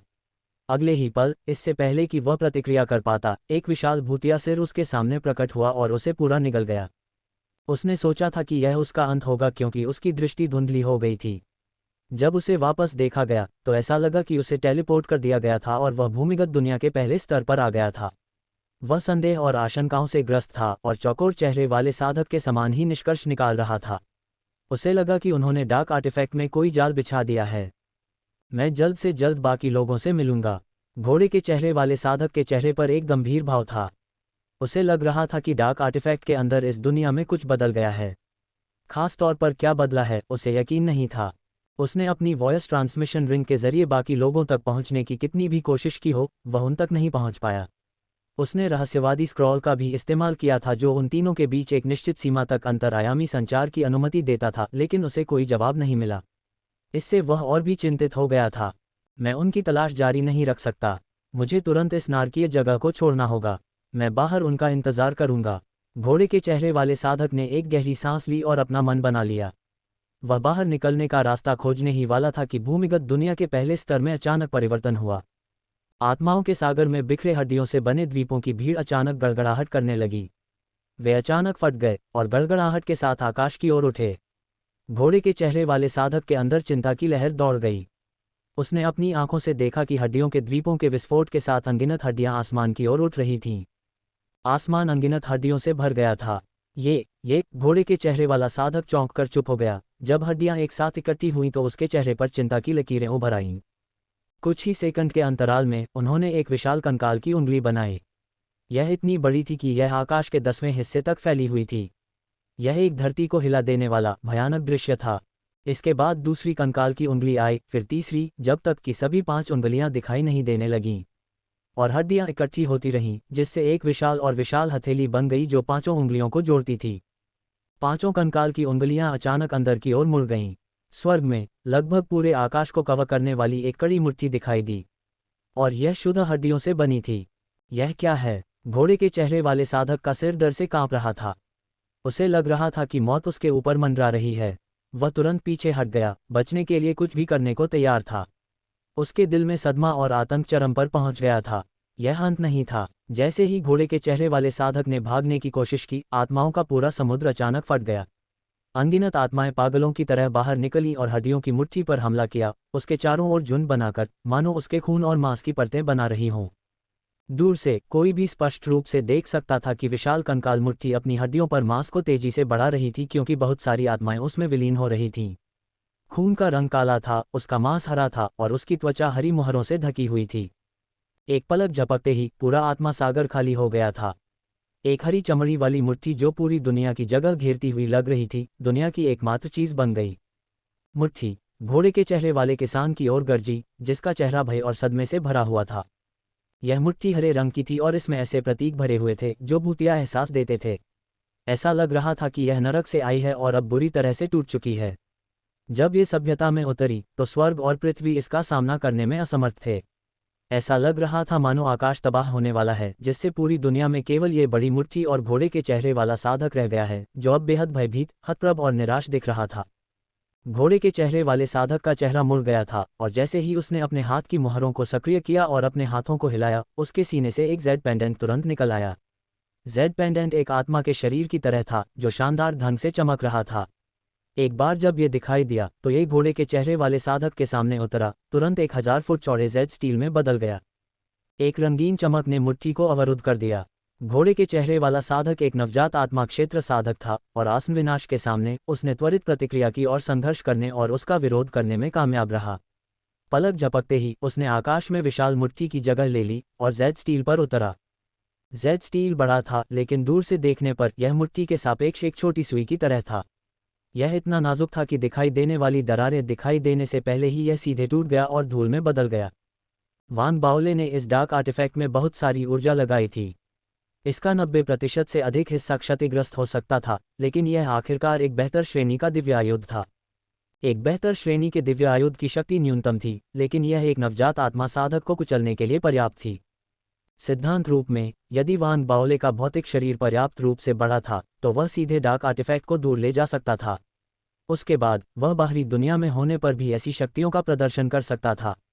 हालांकि ये स्पष्ट रूप से असंभव था। जब तक डार्क आर्टिफैक्ट को एक निश्चित सीमा तक बहाल नहीं किया जाता और इसे छोटा नहीं किया जा सकता, वान बाओले केवल डार्क आर्टिफैक्ट के अंदरूनी हिस्से में ही अपनी विनाशकारी शक्ति को प्रकट कर सकता था। अभी जोरदार धमाके के बीच और जैसे ही जेड स्टील टूट रहा था, घोड़े के चेहरे वाला साधक दयनीय रूप से चिल्लाया। यदि समय को पीछे ले जाना संभव होता तो घोड़े के चेहरे वाला साधक कभी भी मंगल के पास नहीं जाता, क्योंकि मंगल पर डार्क आर्टिफैक्ट ने उस पर इतना बल लगाया कि वह विरोध नहीं कर सका। वरिष्ठ, कृपया अपना गुस्सा शांत करें। मैं केवल एक जूनियर नवजात आत्मा क्षेत्र साधक हूँ। उद्धरण चिन्ह। घोड़े के चेहरे वाले साधक की आवाज़ कांप रही थी। माफ़ी मांगने की प्रक्रिया में वह तेज़ गति से पीछे हट गया। जैसे ही उसने अपने हाथ की मुहरों को सक्रिय किया, एक बड़ा गुलाबी बैनर जो एक रिबन की तरह दिख रहा था उसके बगल में दिखाई दिया, जो उसके चारों ओर लपेटा हुआ था। एक नज़र में यह उसकी हरकतों के साथ असंगत लग रहा था। हालांकि अभी घोड़े के चेहरे वाले साधक को इससे कोई परेशानी नहीं थी। उसने अपने पास मौजूद सबसे शक्तिशाली सुरक्षात्मक धार्मिक खजाने को निकाल लिया, हालांकि वह इसका इस्तेमाल करने के लिए तैयार नहीं था। जैसे ही रिबन घूमा, उसने प्रतिरोधक शक्तियां छोड़ीं। ऐसा लग रहा था कि यह अपने आसपास की सभी अन्य शक्तियों, आभाओं और वस्तुओं का प्रतिरोध कर रहा था। उसी समय घोड़े के चेहरे वाले साधक को अभी भी लगा कि यह अपर्याप्त है। उसने अपनी जीभ काट ली और खून बहने लगा, जिससे उसके सामने खून के रंग का चमगादड़ बन गया। चमगादड़ ने अपने पंख फैलाते हुए तीखी आवाज़ में चिल्लाया और उसका शरीर सैकड़ों फीट लंबा हो गया। उसके पंख भी बहुत बड़े हो गए और घोड़े के चेहरे वाले साधक को केंद्र में रखते हुए चमगादड़ ने जल्दी से अपने पंखों को जकड़ लिया, घोड़े के चेहरे वाले साधक को अपने भीतर समेट लिया। उसी समय घोड़े के चेहरे वाले साधक द्वारा अलग अलग आकार और माप के दसियों अन्य धार्मिक खजाने निकाले जा रहे थे। इस जीवन मरण के मोड़ पर उसने अपना सब कुछ झोंक दिया और इसमें लगातार माफ़ी मांगना भी शामिल था। हालांकि वे निरर्थक प्रयास थे। जैसे ही घोड़े के चेहरे वाला साधक पीछे हटा, जेड स्टील को नष्ट करने वाली विशाल मुट्ठी ने अपनी ताकत वापस पा ली और उस पर भारी पड़ गई। दसियों धार्मिक खजाने तुरंत नष्ट हो गए। रक्त के रंग का चमगादड़ एक भी आवाज़ नहीं निकाल पाया, इससे पहले कि उसके पंख और शरीर मांस और खून के गूदे में बदल गए और वाष्पित हो गए। घोड़े के चेहरे वाले साधक के शरीर के बगल में रिबन, प्रतिरोधक शक्तियों से भरा होने के बावजूद, एक कमज़ोर महिला की तरह था जो अपने से कई गुना भारी जॉक से मिली थी। जब सब कुछ मुरझा गया तो रिबन मुड़ गया, घोड़े के चेहरे वाले साधक के शरीर पर वापस मुड़ गया। एक ऐसी ताकत जो सब कुछ कुचलने में सक्षम लग रही थी, तुरंत निकल गई। दूर से स्थिति को देखने पर ऐसा लगा जैसे आसमान जमीन पर गिर गया हो। घोड़े के चेहरे वाले उस साधक के अस्तित्व का एक भी निशान देखना संभव नहीं था, क्योंकि ऐसा लग रहा था कि सब कुछ राख और धूल में बदल गया है। एक क्षण के बाद विशाल मुट्ठी धीरे धीरे उठी और धीरे धीरे बिखर गई। सारा मांस और खून आत्माओं में बदल गया, जो समुद्र में समा गया, जबकि सारी हड्डियों की राख नीचे उतरी और एक द्वीप में जमा हो गई। भूमिगत दुनिया का पहला स्तर अपनी मूल स्थिति में लौट आया। केवल भंडारण बैग और रिबन जैसी वस्तुएं आत्मा सागर के ऊपर विशाल भूमि में हवा में खींची गई प्रतीत हुईं। उन्हें एक हाथ से पकड़ लिया गया था जो अचानक बड़ा था, और एक काले वस्त्र पहने हुए एक आकृति अचानक दिखाई दी। उसके सामने एक लालटेन चप्पू रखा था और वह एक अकेली नाव में अपने पैरों को पार करके बैठा था। उसने धीरे धीरे उस हाथ को वापस खींच लिया जिसने भंडारण बैग और अन्य वस्तुओं को पकड़ रखा था। उसने अपना सिर नीचे किया और दूर चला गया, उस दिशा में जा रहा था जिस दिशा में अकेली नाव स्वाभाविक रूप से आत्मा सागर पर तैर रही थी। जैसे ही वांग बावले दूर चले गए, इस भूमिगत दुनिया के तीसरे स्तर पर, जो कई शहरों से भरा हुआ था, 3 अलौकिक साधकों का नेता, जिसके चेहरे पर सेंटीपीड था, अपने चेहरे पर एक भयानक भाव के साथ अपने आसपास को देख रहा था। अन्य 2 लोगों के विपरीत, भले ही नेता तीसरे स्तर पर था, वह एक ऐसे क्षेत्र में फंस गया था जो 1000 फीट से भी कम चौड़ा था। इस क्षेत्र की परिधि एक पारदर्शी ग्रे चमक में लिपटी हुई थी, और नेता ने जो भी तरीका अपनाया वह चमक को तोड़ने में असमर्थ था। वह वहीं फंस गया था जहां वह था। वास्तव में पहले भूतिया सिर द्वारा निगल लिए जाने के बाद ये वह स्थान था जहां वह फिर से प्रकट हुआ था। अपने 2 अधीनस्थों की तुलना में चेहरे पर सेंटीपीड वाला नेता निश्चित रूप से अधिक अनुभवी और जानकार था। उसे तुरंत एहसास हुआ कि वह प्रतिबंधों से आगे नहीं गया था। इसके बजाय एक दुश्मन ने हमला किया था और एक डार्क आर्टिफैक्ट की शक्ति को मुक्त कर दिया था।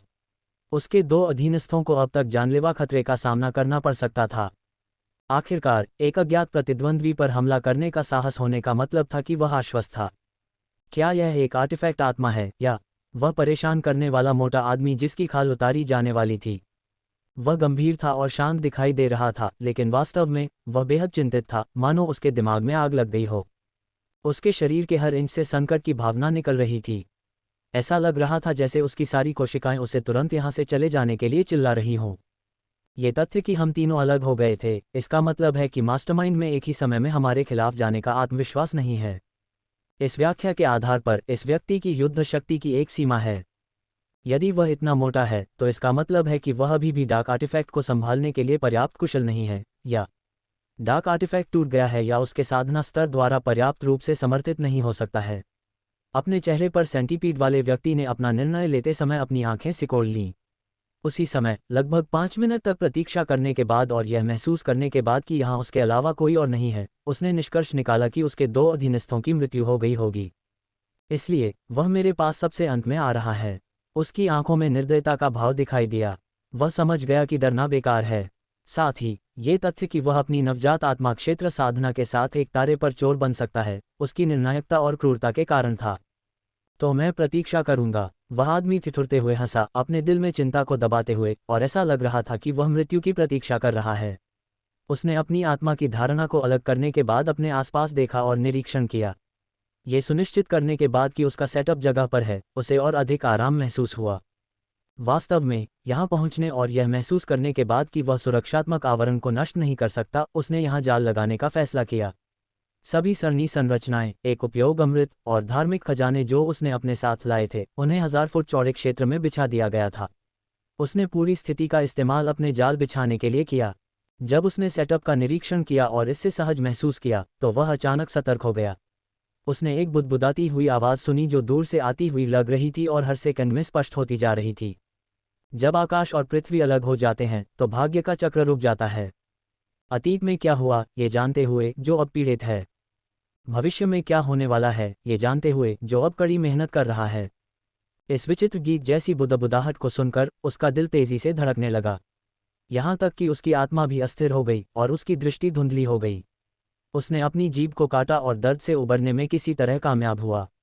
उसने जल्दी से सांस ली और सुरक्षात्मक आवरण से परे देखने के लिए अपना सिर उठाया।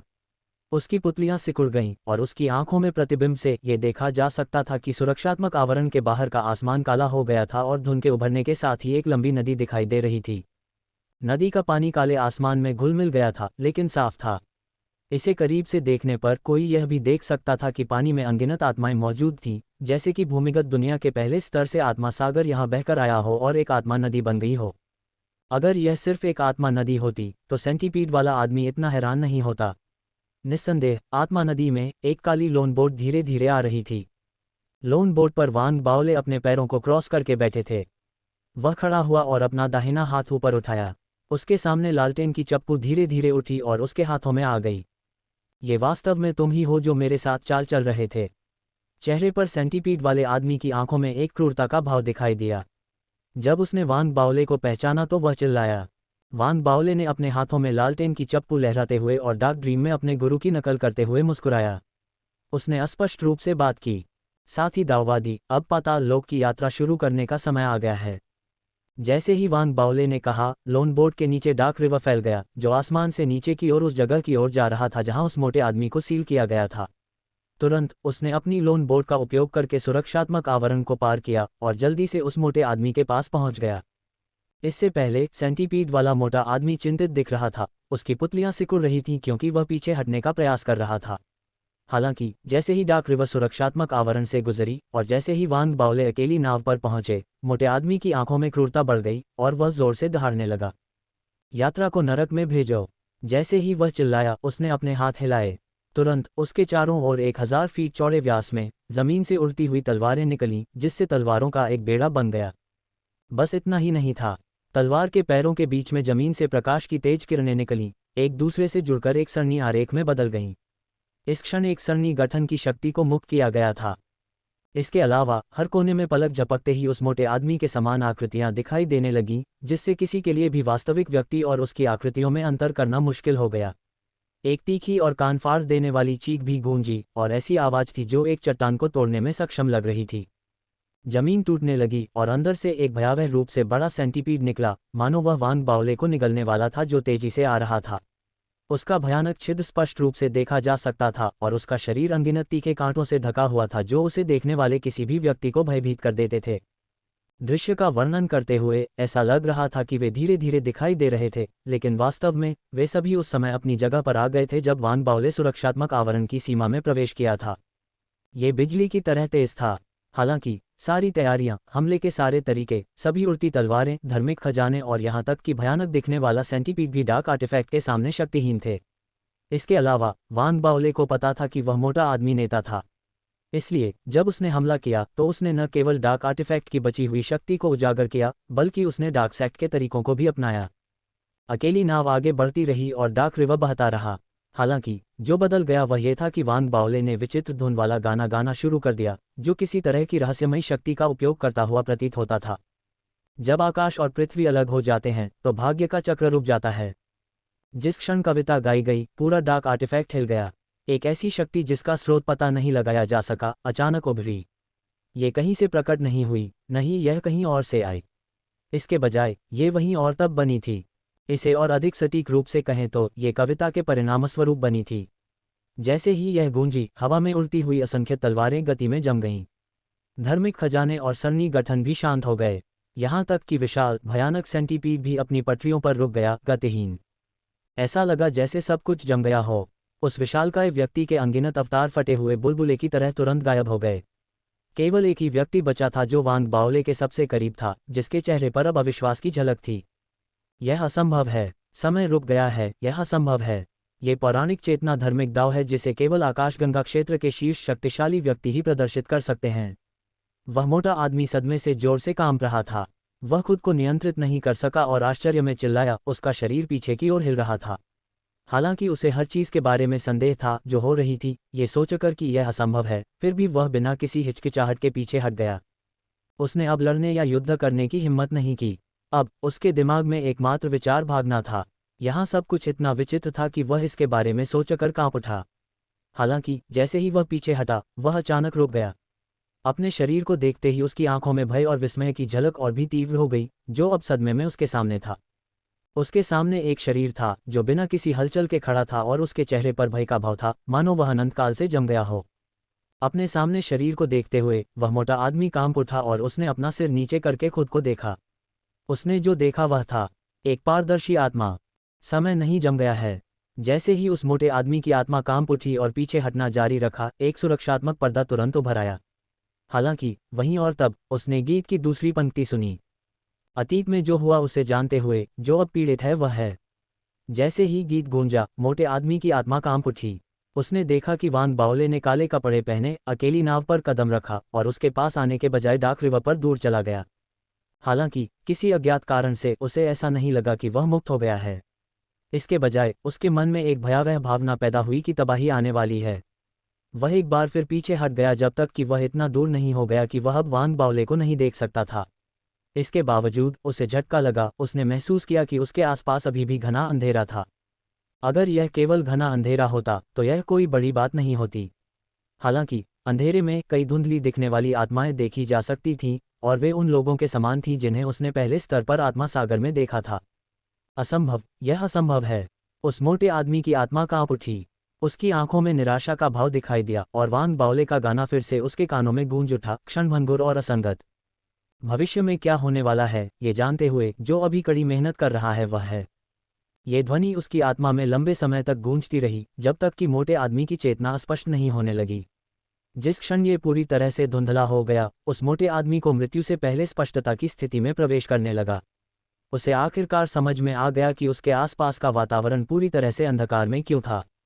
उसने आत्मा नदी को देखा जिस पर वांग बाओले अपनी अकेली नाव में नौकायन कर रहा था, जबकि उसके पास पहले भी एक शरीर था।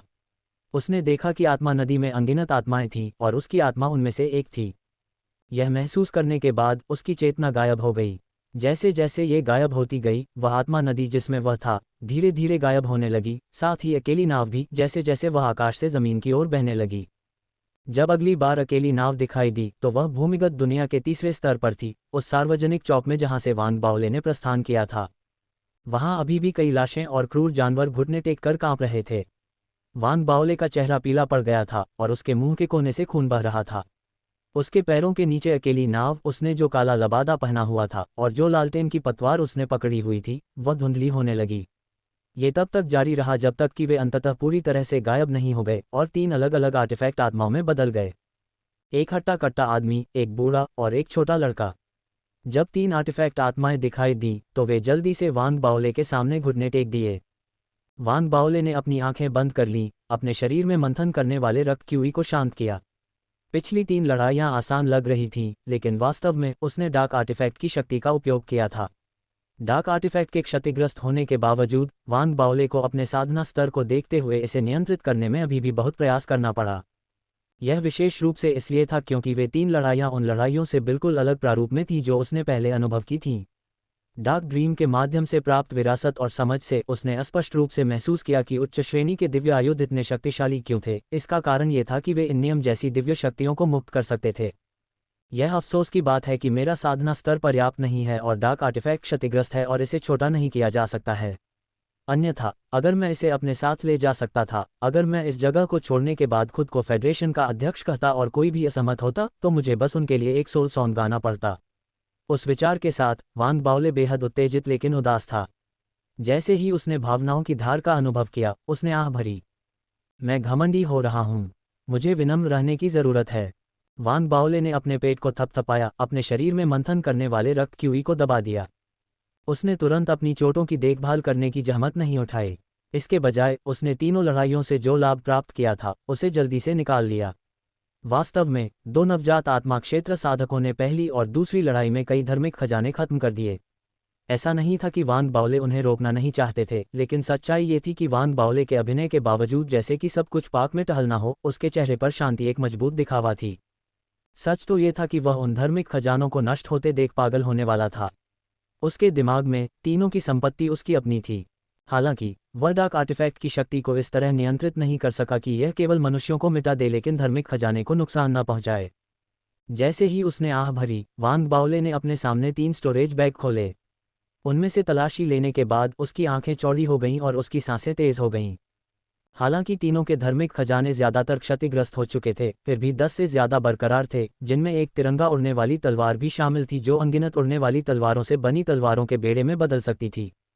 घोड़े के चेहरे वाले साधक का रिबन, चौकोर चेहरे वाले साधक का तराजू, साथ ही अन्य धार्मिक खजाने भी थे जिनका तीनों ने इस्तेमाल नहीं किया था। वांग बाओले साधकों और संघ के बीच संस्कृति में अंतर के कारण उन धार्मिक खजानों की श्रेणी नहीं बता सके। हालांकि उन्हें एक अंदाजा था कि चूंकि नवजात आत्मा क्षेत्र के साधक उनका उपयोग कर सकते थे, इसलिए वे निश्चित रूप से खजाने थे। वह इस विचार से रोमांच से भर गया। मुझे सोना मिल गया है। इसके अलावा कई क्रिस्टल थे जो स्पिरिट स्टोन की तरह दिखते थे। एक जेड स्लिप भी थी, हालांकि वह जेड स्लिप पर लिखे शब्दों से परिचित नहीं था। साथ ही वहां 30 से ज्यादा गोलियां की बोतलें थीं, साथ ही 2 सेट स्केली कवच और डार्क आर्टिफैक्ट की शक्ति से सील किया गया एक सेंटीपीड भी था। ये सब नहीं था। जल्द ही वांग बाओले चौंक कर कांप उठा जब उसने नेता के स्टोरेज बैग में देखा। वहाँ हाइबरनेशन में एक काली जेलीफिश थी, साथ ही चमकती हुई चट्टानें थीं जो पहाड़ की तरह ढेर हो गई थीं।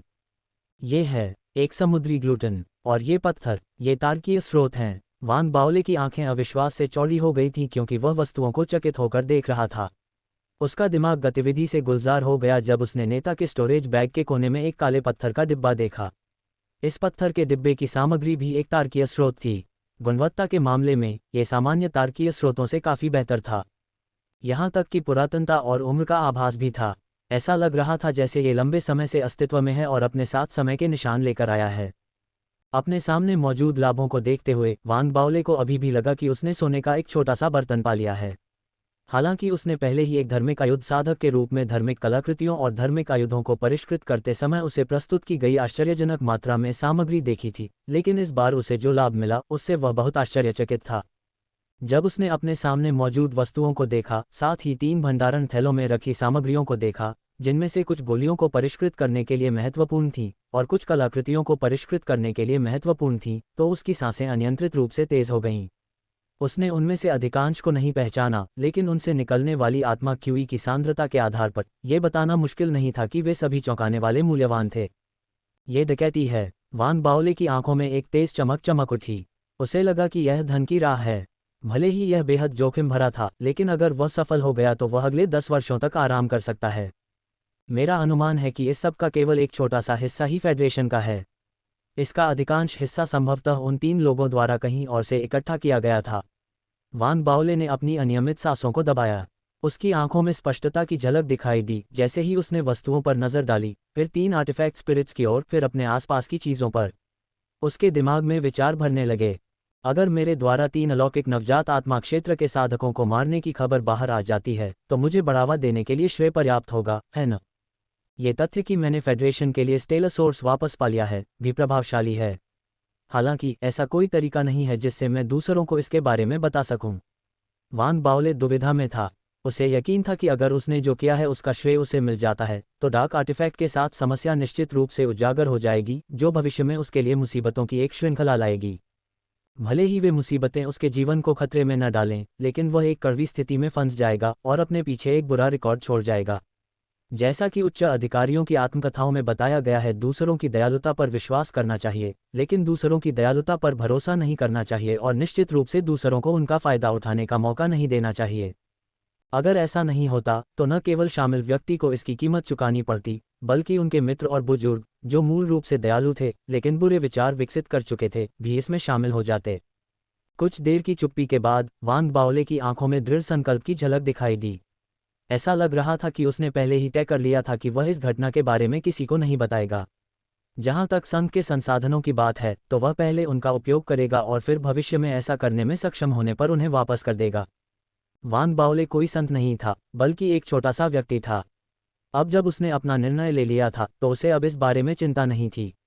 इसके बजाय उसने तुरंत 3 आर्टिफैक्ट स्पिरिट्स को देखा और बोला, इन वस्तुओं में से क्या कोई ऐसी है जो डार्क आर्टिफैक्ट को पुनर्स्थापित करने के लिए आवश्यक है? राज्य के उपदेशक और साथ ही युवा लड़के ने वस्तुओं को देखा और दोनों ही लुभाए गए। हालांकि वान बाओले ने पहले से ही डार्क सैम्पन को बहाल करने की योजना बनाई थी, और इस तरह उन दोनों के लुभाए जाने के बावजूद वे केवल अपनी आंखों में अपनी इच्छा प्रकट कर सकते थे। मोटे डार्क सैम्पन आर्टिफैक्ट स्पिरिट शांत लग रहे थे। ऐसा लग रहा था कि वे भी वस्तुओं का विश्लेषण कर रहे थे। आखिरकार उन्होंने वान बाओले का अभिवादन किया और गहरी आवाज में बात की। मास्टर, सैद्धांतिक रूप से इन सभी वस्तुओं का उपयोग डार्क सैम्पन को बहाल करने के लिए किया जा सकता है। यह विशेष रूप से स्टेलर सोर्स पर्वत के लिए है, जो साधारण गुणवत्ता के होने के बावजूद डार्क सैम्पन को बहाल करने में काफ़ी मदद करेगा। वहाँ की सामग्री में स्पिरिट क्यूई और अद्वितीय क्षमताएं हैं जो नाव की कलाकृतियों को परिष्कृत करने में बेहद मददगार होंगी।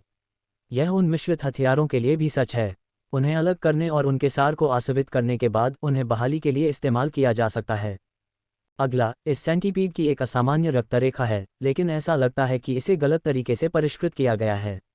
यदि इसे डार्क सैम्पन के अंदर दबा दिया जाए तो डार्क आर्टिफैक्ट की शक्ति का उपयोग इसे आत्मसात करने और विकसित करने के लिए किया जा सकता है, ताकि और भी अधिक शक्ति प्राप्त की जा सके। हालांकि इसका नुकसान यह है कि एक बार जब ये डार्क आर्टिफैक्ट द्वारा आत्मसात हो जाता है तो इसे इससे अलग नहीं किया जा सकेगा।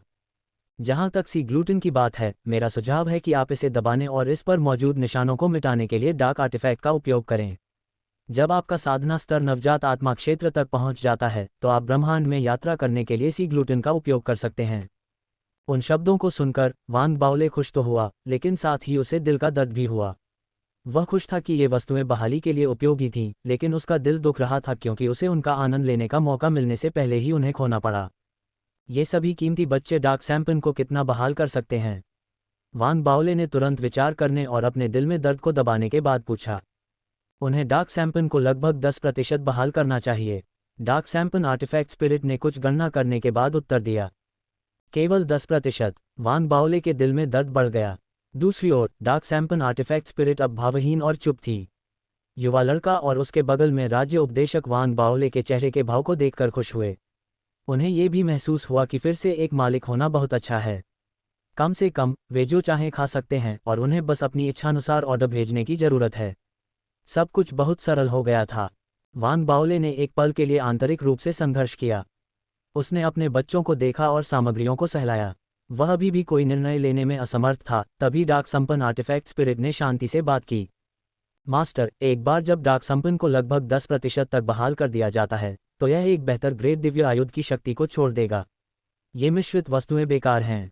भले ही इसका केवल 1% बहाल हो जाए, एक सुरक्षात्मक आवरण बन जाएगा जिसे आत्मा अमर क्षेत्र से नीचे के लोग तोड़ नहीं पाएंगे। आपके लिए कोई ऐसा व्यक्ति जो डार्क आर्टिफैक्ट को दूर नहीं ला सकता, वह सबसे अच्छा विकल्प होगा। मुझे पता है, जो आत्मसात किया जाना चाहिए उसे आत्मसात करें, जो दबाया जाना चाहिए उसे दबाएं और जो बदला जाना चाहिए उसे बदलें। वांग बाओले ने आह भरी लेकिन जल्दी से अपने हाथ उठाए। तिरंगे की उड़ती तलवार, रिबन, 3 शेष तराजू, सभी जैद स्लिप और गोलियां, साथ ही कई धार्मिक खजाने को एक तरफ रख दिया जो उसे उपयोगी लगे। इनका शोधन नहीं किया जा सकता, बाकी के लिए उन्हें परिष्कृत करें। वांग बाओले ने अपने दिल में दर्द के साथ कहा। वह आगे और नहीं देख सकता था। उसने जल्दी से जेड बॉक्स उठाया, लेकिन जब उसने इसे खोलने की कोशिश की तो कोई फायदा नहीं हुआ। उसने डार्क सैम्पन आर्टिफैक्ट स्पिरिट को देखा। ये कुछ मूल्यवान है ना? डार्क सैम्पन आर्टिफैक्ट स्पिरिट भावशून्य रहा। उसने सबसे पहले अपना दाहिना हाथ हिलाया और तुरंत ही वे सभी वस्तुएं रख लीं जिन्हें परिष्कृत करने के लिए वांग बाओले ने सहमति दी थी, जिसमें सेंटीपीड का आत्मसात और सी ग्लूटन का दमन शामिल था। उसके बाद उसने अपनी आंखों में संदेह भरी नज़र से जेड बॉक्स की ओर देखा। ये पत्थर का डिब्बा, मैं समझ नहीं पा रहा हूं कि यह क्या है। ये किसी महिला के लिए एक सहायक बॉक्स जैसा लगता है। जैसे ही डार्क सैम्पन आर्टिफैक्ट स्पिरिट ने बात की, बूढ़े डार्क रोब आर्टिफैक्ट स्पिरिट स्टेट प्रीसेप्टर ने खुशी मनाई। उसने अपना गला साफ किया लेकिन चुप रहा। वांग बाओले ने बूढ़े आदमी को देखने के लिए अपना सिर उठाया। उसके इरादों का अंदाजा लगाने के बाद वह अपनी सांसों में ही हंस पड़ा, ये सोचते हुए कि उसने बचपन से ही उच्च अधिकारियों की आत्मकथाएं कैसे पढ़ी हैं।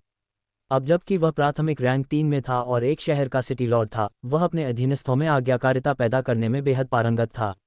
अब बिना ज्यादा सोचे उसने उस युवा लड़के की ओर इशारा किया। क्या तुम जानते हो? यह महसूस करते हुए कि वांग बाओले ने सवाल उससे नहीं पूछा, बूढ़े राज्य के उपदेशक को आश्चर्य हुआ। उसके बगल में बैठा युवा लड़का अब गहरी सोच में डूबा हुआ था और एक पल के बाद ही बोला, मुझे लगता है कि यह एक स्टेशनरी बॉक्स है। युवा लड़के का जवाब सुनकर राज्य के उपदेशक और भी ज्यादा खुश हुए। अब उसने अपना सिर उठाया, खुद को वांग बाओले के सवाल के लिए तैयार किया। उसने अपने जवाब का इस्तेमाल करके वांग बाओले को यह बताने की योजना भी बना ली थी कि तीनों आर्टिफैक्ट स्पिरिट्स में से वह सबसे मूल्यवान है। हाँ, मुझे लगता है कि तुम दोनों ने जो कहा वह सही है। ऐसा ही होना चाहिए। वांग बाओले ने संतुष्ट भाव से सिर हिलाया। उसने जो चीज़ें अलग रखी थीं उनमें से उसने एक चुनी और उसे छोटे लड़के की ओर फेंक दिया। ये तुम्हारा इनाम है। छोटे लड़के ने धार्मिक खजाने को पकड़ लिया और अपनी उत्तेजना में उसने उसे कुछ घूंटों में निगल लिया। ये स्पष्ट रूप से महसूस किया जा सकता था कि उसके आत्मिक शरीर को काफ़ी पोषण मिला था। ठीक है, आप सभी तितर-बितर हो सकते हैं। मैं अपनी शोधन प्रक्रिया शुरू करने की योजना बना रहा हूं, इसलिए मैं चला जाऊंगा। आपको यहां आज्ञाकारी होना चाहिए और ध्यान रखना चाहिए कि बीस्ट टाइड को भड़काना नहीं है। इसके ऊपर का शहर मेरा है। ये कहते हुए वांग बाओले ने अपना हाथ हिलाया और जाने वाला था। हालांकि पुराने राज्य के उपदेशक को यह देखकर चिंता हुई कि डार्क सैम्पन और युवा लड़के दोनों को कैसे पुरस्कृत किया गया। इसलिए उसने कोई और चाल नहीं चली और जल्दी से बोला, मास्टर, मुझे पता है कि यह जेड बॉक्स क्या है। यह कोई स्टेशनरी बॉक्स नहीं है। वांग बाओले अंदर ही अंदर खुश हो रहा था, लेकिन उसके चेहरे पर एक आश्चर्य भरा भाव था। जब उसने पुराने राज्य उपदेशक की ओर देखा तो उसने अपनी नज़र युवा लड़के पर भी घुमाई, जिससे वह तनाव में आ गया। युवा लड़के ने भी राज्य उपदेशक की ओर देखा, उसकी आंखों में अरुचि थी। अगर वान बाओले ने उसे पुरस्कृत नहीं किया होता तो वह इस तरह से व्यवहार नहीं करता। हालांकि अब जब उसने इनाम खा लिया था तो इसने युवा लड़के को राज्य के उपदेशक के प्रति नाखुश कर दिया। बूढ़े राज्य उपदेशक ने आह भरी, यह महसूस करते हुए कि उसके मालिक को आसानी से धोखा नहीं दिया जा सकता। कुछ शब्दों के साथ वान बाओले ने उसके और लालटेन और आर्टिफैक्ट स्पिरिट के बीच कलह बोल दी थी, जो युवा होने का नाटक करना पसंद करती थी। हालांकि अपने मालिक के व्यक्तित्व के आधार पर वह समझ गया कि अगर वह जानकारी को रोकना जारी रखता है तो उसका मालिक उसे दंडित करने के तरीके खोज लेगा। इसलिए बूढ़े राज्य उपदेशक ने एक बार फिर आह भरी, जल्दी से बोलने से पहले वान बाओले की ओर गहरा प्रणाम किया। मास्टर, ये पत्थर का डिब्बा एक लिफाफा होना चाहिए। शायद इसके अंदर कोई पत्र हो। जब मैं वहां तैर रहा था तो मैंने एक बार एक प्राचीन अभिलेख देखा जिसमें कभी न खत्म होने वाले कबीले के बारे में कुछ रहस्य थे। उनमें से एक ने लिखा था कि प्राचीन समय में कभी न खत्म होने वाले कबीले के देवताओं ने तारकीय स्रोत से एक अनोखा लिफाफा बनाया था। हालांकि निर्माता अज्ञात है। लिफाफा, क्या तुम इसे खोल सकते हो? बूढ़े राज्य उपदेशक के उत्तर ने वान बाओले को तरोताजा और उत्सुक महसूस कराया। ये प्रश्न पूछने और बूढ़े राज्य उपदेशक को अपना सिर हिलाते हुए देखने के बाद वान बाओले ने पत्थर का बक्सा उठाया और चुपचाप उसकी विस्तार से जांच की। वह इसे किसी भी तरह से देखने पर भी लिफाफे और इसके बीच कोई संबंध नहीं पा सका। हालांकि ये देखते हुए कि राज्य उपदेशक कितना आश्वस्त था, उसने इस बारे में सोचा और विश्वास और संदेह के मिश्रण के साथ उसने एक धार्मिक खजाना निकाला और उसे बूढ़े राज्य उपदेशक की ओर फेंक दिया। फिर उसने उस छोटे लड़के को गौर से देखा। छोटा लड़का तुरंत घबरा गया, लेकिन उसने वान बाओले को दोष देने की हिम्मत नहीं की। इसलिए उसने अपना सारा असंतोष राज्य उपदेशक पर निकाल दिया। छोटे लड़के को इस तथ्य से नुकसान हुआ कि फटे कपड़ों वाला बूढ़ा आदमी जानता था कि बक्सा क्या है और उसने ऐसा नहीं कहा, केवल उसके बोलने के बाद ही ऐसा किया। घटना को नोट करने के बाद छोटे लड़के ने जल्दी से स्थिति को सुझाने के तरीकों के बारे में सोचने की कोशिश की। जब उसने गोली की बोतल देखी तो उसकी आंखें चमक उठीं और वह जल्दी से बोला, मास्टर, उन गोलियों को लापरवाही से नहीं खाना चाहिए। आखिरकार चून की प्रत्येक सभ्यता की प्रणाली अलग अलग है, इसलिए शारीरिक विशेषताओं में अंतर होता है। ये संभावना है कि उनके पूरक हमारे लिए जहर होंगे। हालांकि मैं गोलियों को पहचानने में काफ़ी कुशल हूं और मैं आपकी यह समस्या हल कर सकता हूं, मास्टर। जैसे ही छोटा लड़का बोला, वह जल्दी से गोली की बोतलों की ओर चला गया। उसने उन्हें छुआ और सूंघा, अंततः 2 गोलियों की बोतलें चुनी और उन्हें वान बाओले के सामने रख दिया। मास्टर, इन 2 बोतलों में गोलियों के कोई दुष्प्रभाव नहीं हैं। वे नवजात आत्मा क्षेत्र के साधकों के लिए दैनिक पूरक हैं। अन्य गोलियों के लिए कुछ दुष्प्रभाव होने के बावजूद उनमें अशुद्धियों को बदलने के लिए केवल समय और जीवन सार के थोड़े से खर्च की आवश्यकता होगी, जिससे वे आपके लिए उपयुक्त हो जाएं, मास्टर। छोटा लड़का जल्दी से बोला। ये देखकर कि वान बाओले संतुष्ट दिख रहे थे, छोटे लड़के ने राहत की सांस ली। वह पुराने राज्य उपदेशक को देखकर उत्साहित भी महसूस कर रहा था। इससे वान बाओले को तसल्ली तो हुई, लेकिन साथ ही उसे पुराने राज्य उपदेशक पर दया भी आई। पुराने राज्य उपदेशक की जगह पर खड़े होकर उसने सोचा कि राज्य उपदेशक को अपने प्रतिद्वंद्वी के ज्यादा काबिल होने का डर नहीं था, बस उन्हें डर था कि वे उससे ज्यादा बेवकूफ होंगे। हालांकि यह कोई ऐसी बात नहीं थी जिससे वान बाओले परेशान होते। इसके बजाय वह उस युवा लड़के से प्रभावित थे। इसलिए उन्होंने युवा लड़के को और अधिक प्यार से मुस्कुराया, जिससे युवा लड़का और भी अधिक उत्साहित हो गया और उसने बची हुई गोलियां ले लीं। अपनी छाती पीटते हुए कहा कि उनमें मौजूद अशुद्धियों को दूर करने के लिए उसे अधिकतम कुछ महीनों की आवश्यकता होगी। ऐसा कहकर वह मुड़ा और गायब हो गया। बूढ़े राज्य के उपदेशक को बहुत गुस्सा आया, लेकिन उसने अपने चेहरे पर यह नहीं दिखाया। उसने वान बाओले का सम्मानपूर्वक अभिवादन किया और उसके सामने से गायब हो गया। जहां तक विशालकाय बोर्ड स्पिरिट की बात है तो वह शुरू से अंत तक भावहीन रहा। ऐसा नहीं था कि वह मूर्ख था, लेकिन एक हद तक वान बाओले को सिंहासन पर चढ़ने में मदद करने की जिम्मेदारी के साथ वह उस डार्क आर्टिफैक्ट का संरक्षक था जिस पर वान बाओले सबसे अधिक भरोसा करता था। ठीक इसी तरह जैसे ही तीनों आर्टिफैक्ट स्पिरिट अपने आप बिखर गए, वान बाओले ने अपना दाहिना हाथ पकड़ लिया और तिरंगे वाली उड़ती हुई तलवार को उसकी ओर ले आया। इस पर करीब से नजर डालने के बाद उड़ती तलवार से निकलने वाली तेज आभा के आधार पर वान बाओले को लगा कि यह खजाना निश्चित रूप से 7वीं कक्षा का नहीं है, बल्कि 8वीं कक्षा या उससे ऊपर का हो सकता है। उसे ऐसा लगा, हालांकि वह इसकी कक्षा का पता नहीं लगा पाया था। 9वीं कक्षा का धार्मिक आयुध? ऐसा नहीं लगता। इन अनमोल शिशुओं में धार्मिक आयुध की विशेषता वाली कोई भी अवशिष्ट आत्मा चेतना मौजूद नहीं है। वे बस आयुध आइटम प्रतीत होते हैं। कुछ देर तक इस बारे में सोचने के बाद वान बाओले ने अपनी आंखें सिकोड़ लीं और अपने दाहिने हाथ से मुहरें बनाईं, जो तिरंगे वाली उड़ती तलवार की ओर इशारा करती हैं। तुरंत उड़ती तलवार हिल गई और जैसे ही वान बाओले की आत्मा क्यूई उसमें प्रवेश करती है, ये कुछ बार चमकती है और फिर जल्दी से मंद हो जाती है। ऐसा इसलिए नहीं है क्योंकि मेरी साधना अपर्याप्त है, इसके बजाय यह इसे सक्रिय करने का गलत तरीका है। अगर कोई और होता तो उसके पास बहुत पहले ही विचार खत्म हो गए होते और वह समस्या को हल करने के लिए धार्मिक आयुध साधक की मदद लेता। हालांकि वान बाओले खुद एक धार्मिक आयुध साधक थे और वे 7वीं श्रेणी के धार्मिक आयुधों को परिष्कृत करने में भी माहिर थे। इसलिए उनकी आंखों में चमक आ गई। जैसे ही उन्होंने अपना दाहिना हाथ उठाया, पतली हवा से आग का एक गोला दिखाई दिया। वान बाओले को लगा कि तापमान पर्याप्त नहीं था, और जैसे ही उन्होंने अपना दाहिना हाथ हिलाया, उनकी हथेली से बिजली की एक चमक दिखाई दी और आग के गोले में घुस गई। ऐसा लग रहा था कि इसने आग के गोले को इस तरह उत्तेजित कर दिया कि वह तुरंत फैल गया। बस इतना ही नहीं था, वान बाओले के शरीर के अंदर का डार्क कोर हिल गया और परिणामस्वरूप उनकी डार्क कोर साधना सतह पर आ गई, जिससे आग के गोले के बाहरी हिस्से के चारों ओर एक ठंडी आभा दिखाई देने लगी। आग के दो गोले, अंदर से गर्म और बाहर से ठंडे, शुरू में एक दूसरे के खिलाफ जा रहे थे, लेकिन बिजली ने उन्हें जोड़ दिया।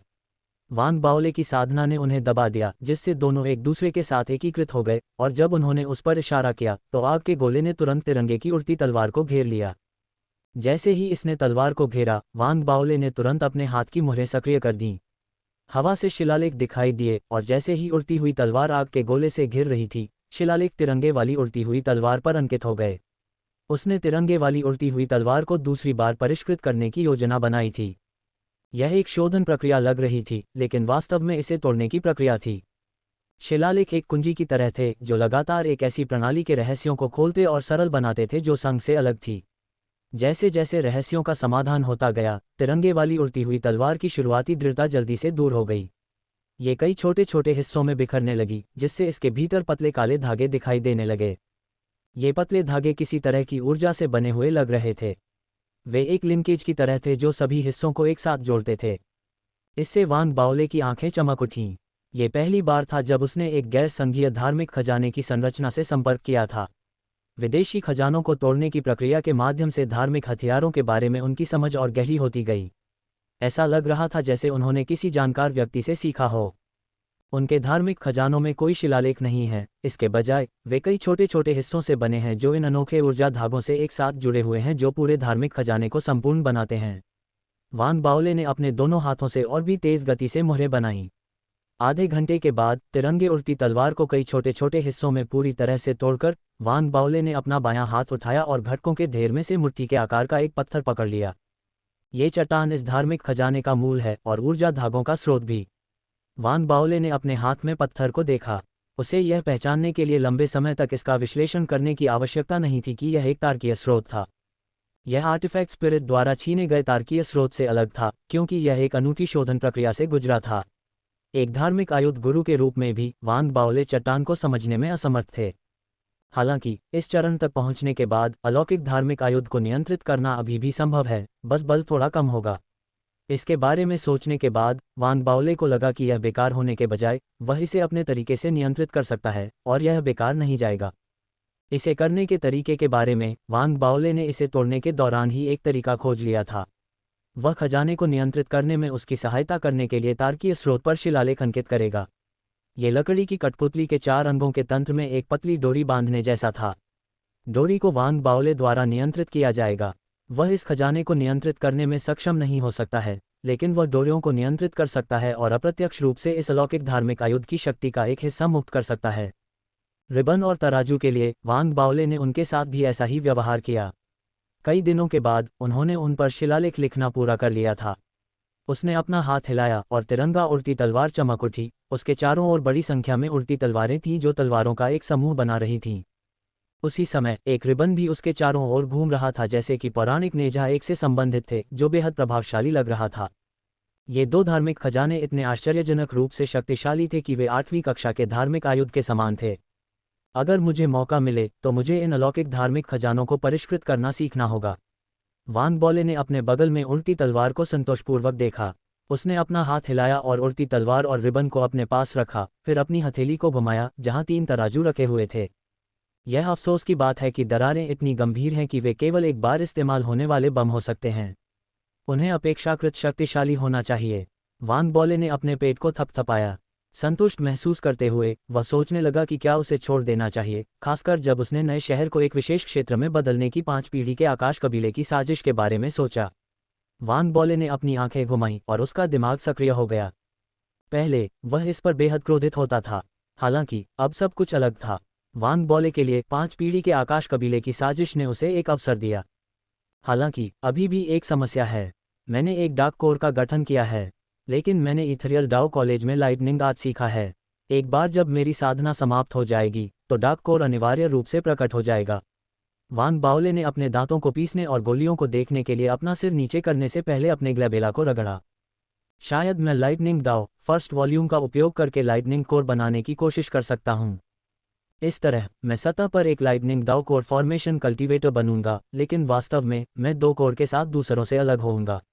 वांग बाओले ने अपना गला साफ किया, अपने उठे हुए दाहिने हाथ को लहराते हुए। डार्क आर्टिफैक्ट पर अपनी शक्ति के साथ उसने अपने आसपास को सील कर दिया और अपने पैरों को पार करके बैठ गया। उसने अपना दाहिना हाथ पकड़ लिया और गोलियां निकाल लीं, जिसके बारे में उस छोटे लड़के ने कहा था कि यह बिना किसी दुष्प्रभाव के किसी की साधना को बढ़ाने में सक्षम है। अगर नवजात आत्मा क्षेत्र के साधक इससे अपनी साधना बढ़ा सकते हैं, तो अगर मैं इसे खाऊं तो मेरे लिए इसका प्रभाव निश्चित रूप से अधिक होगा। इसे खाने के बाद मैं इतना फूला हुआ नहीं हो जाऊंगा कि मैं फट जाऊं, है न? वांग बाओले ने गोली की बोतल पकड़ी और 2 गोलियां निकालीं। गोलियां बैंगनी रंग की थीं और उनमें कोई हर्बल खुशबू नहीं थी, उन पर केवल जटिल रून के निशान थे।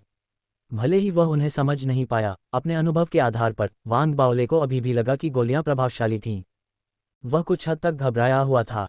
उसे लगा कि वे गोलियां थीं जो नवजात आत्मा क्षेत्र के साधकों की थीं, और उसे नहीं पता था कि क्या वह एक कोर फॉर्मेशन क्षेत्र के साधक के रूप में उन्हें पचा सकता है। क्या बड़ी बात है, ये सिर्फ एक गोली है। अगर नवजात आत्मा क्षेत्र के साधक उन्हें निगल सकते हैं, तो मैं भी कर सकता हूँ। थोड़ी देर के लिए आंतरिक रूप से संघर्ष करने के बाद वांग बाओले ने अपने शरीर को देखने के लिए अपना सिर नीचे किया और उसकी आंखों में दृढ़ संकल्प की झलक दिखाई दी। मैं एक भाग्यशाली व्यक्ति हूं और मैं निश्चित रूप से इससे नहीं मरूंगा। इसके अलावा मैं अभी भी डार्क आर्टिफैक्ट के अंदर हूं। इसके अलावा सबसे महत्वपूर्ण बात यह है कि मैं संघ में सबसे पतला और सबसे सुंदर व्यक्ति हूं और मैं अपना वजन यहां रख सकता हूं। चिंता करने की कोई बात नहीं है। इस विचार के साथ वांग बाओले ने तुरंत गोली को जोर से तोड़ना शुरू कर दिया।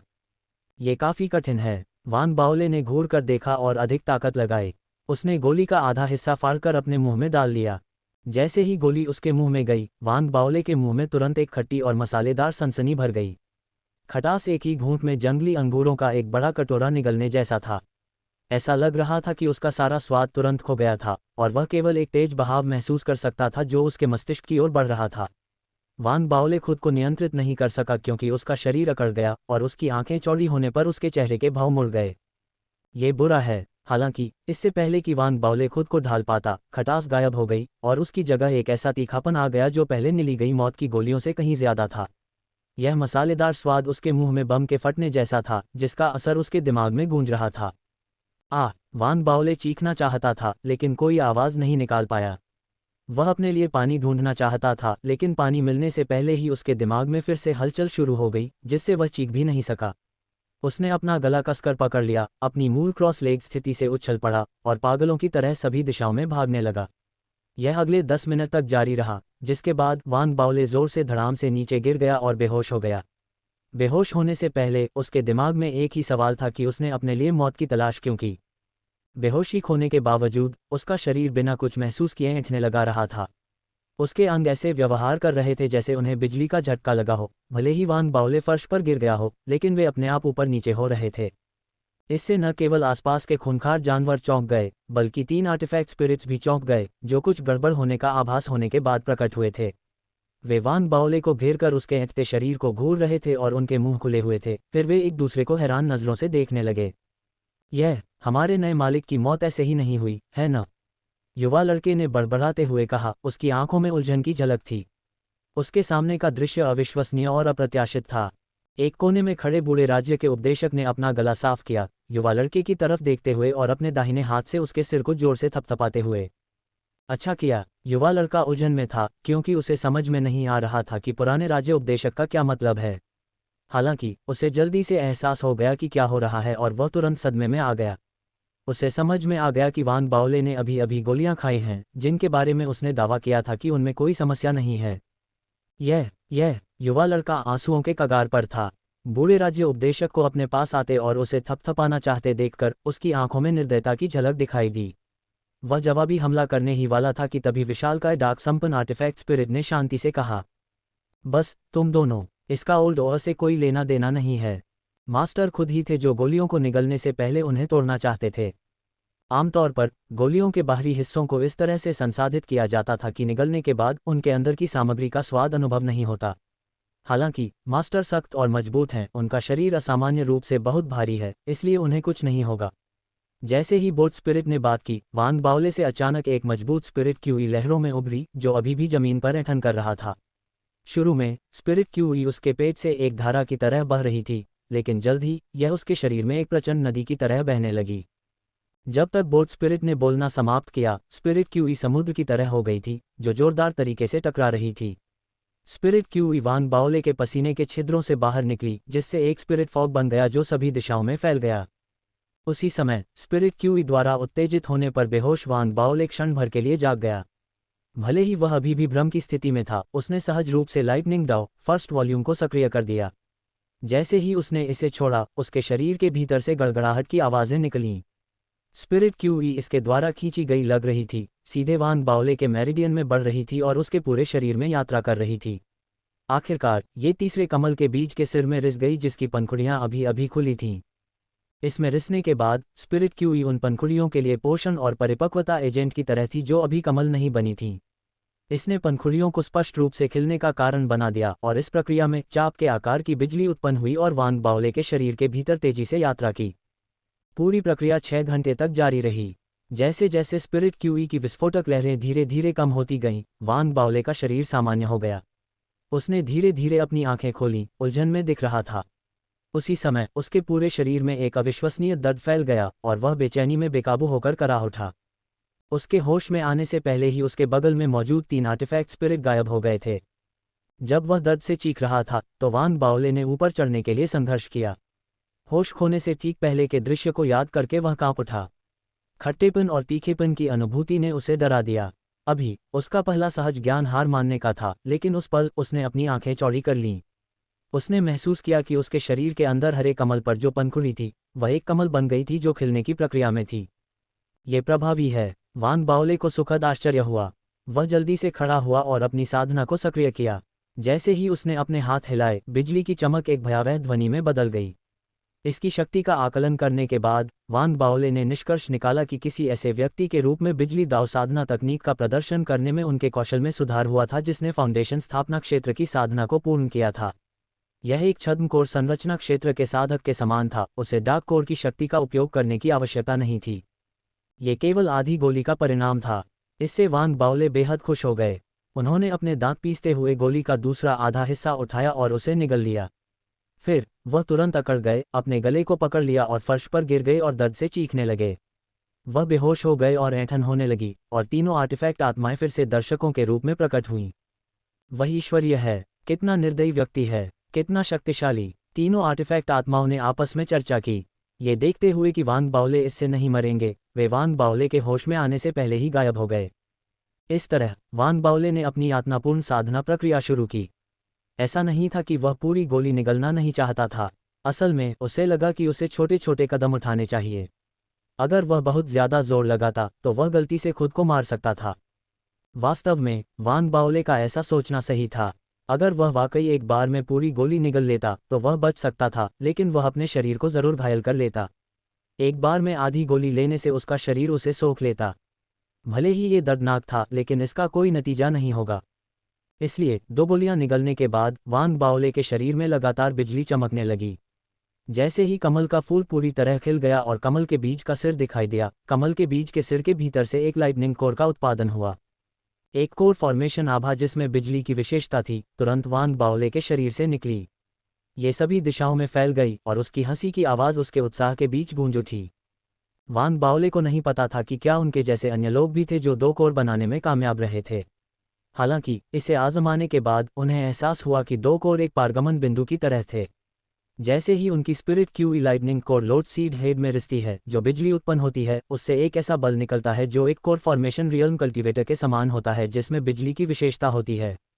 जब ये डार्क कोर में रिसता है तो सब कुछ सक्रिय हो जाता है।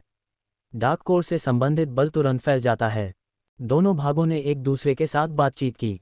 हालांकि यह प्रक्रिया अभी भी सुचारू नहीं थी। ऐसा लग रहा था कि जब तक शरीर को इसकी आदत हो जाती है और जैसे जैसे वह इससे अधिक परिचित होता जाता है, वांग बाओले युद्ध के दौरान अपनी प्राथमिकताओं के अनुसार अपनी कोर फॉर्मेशन शक्ति का आदान प्रदान कर सकता है।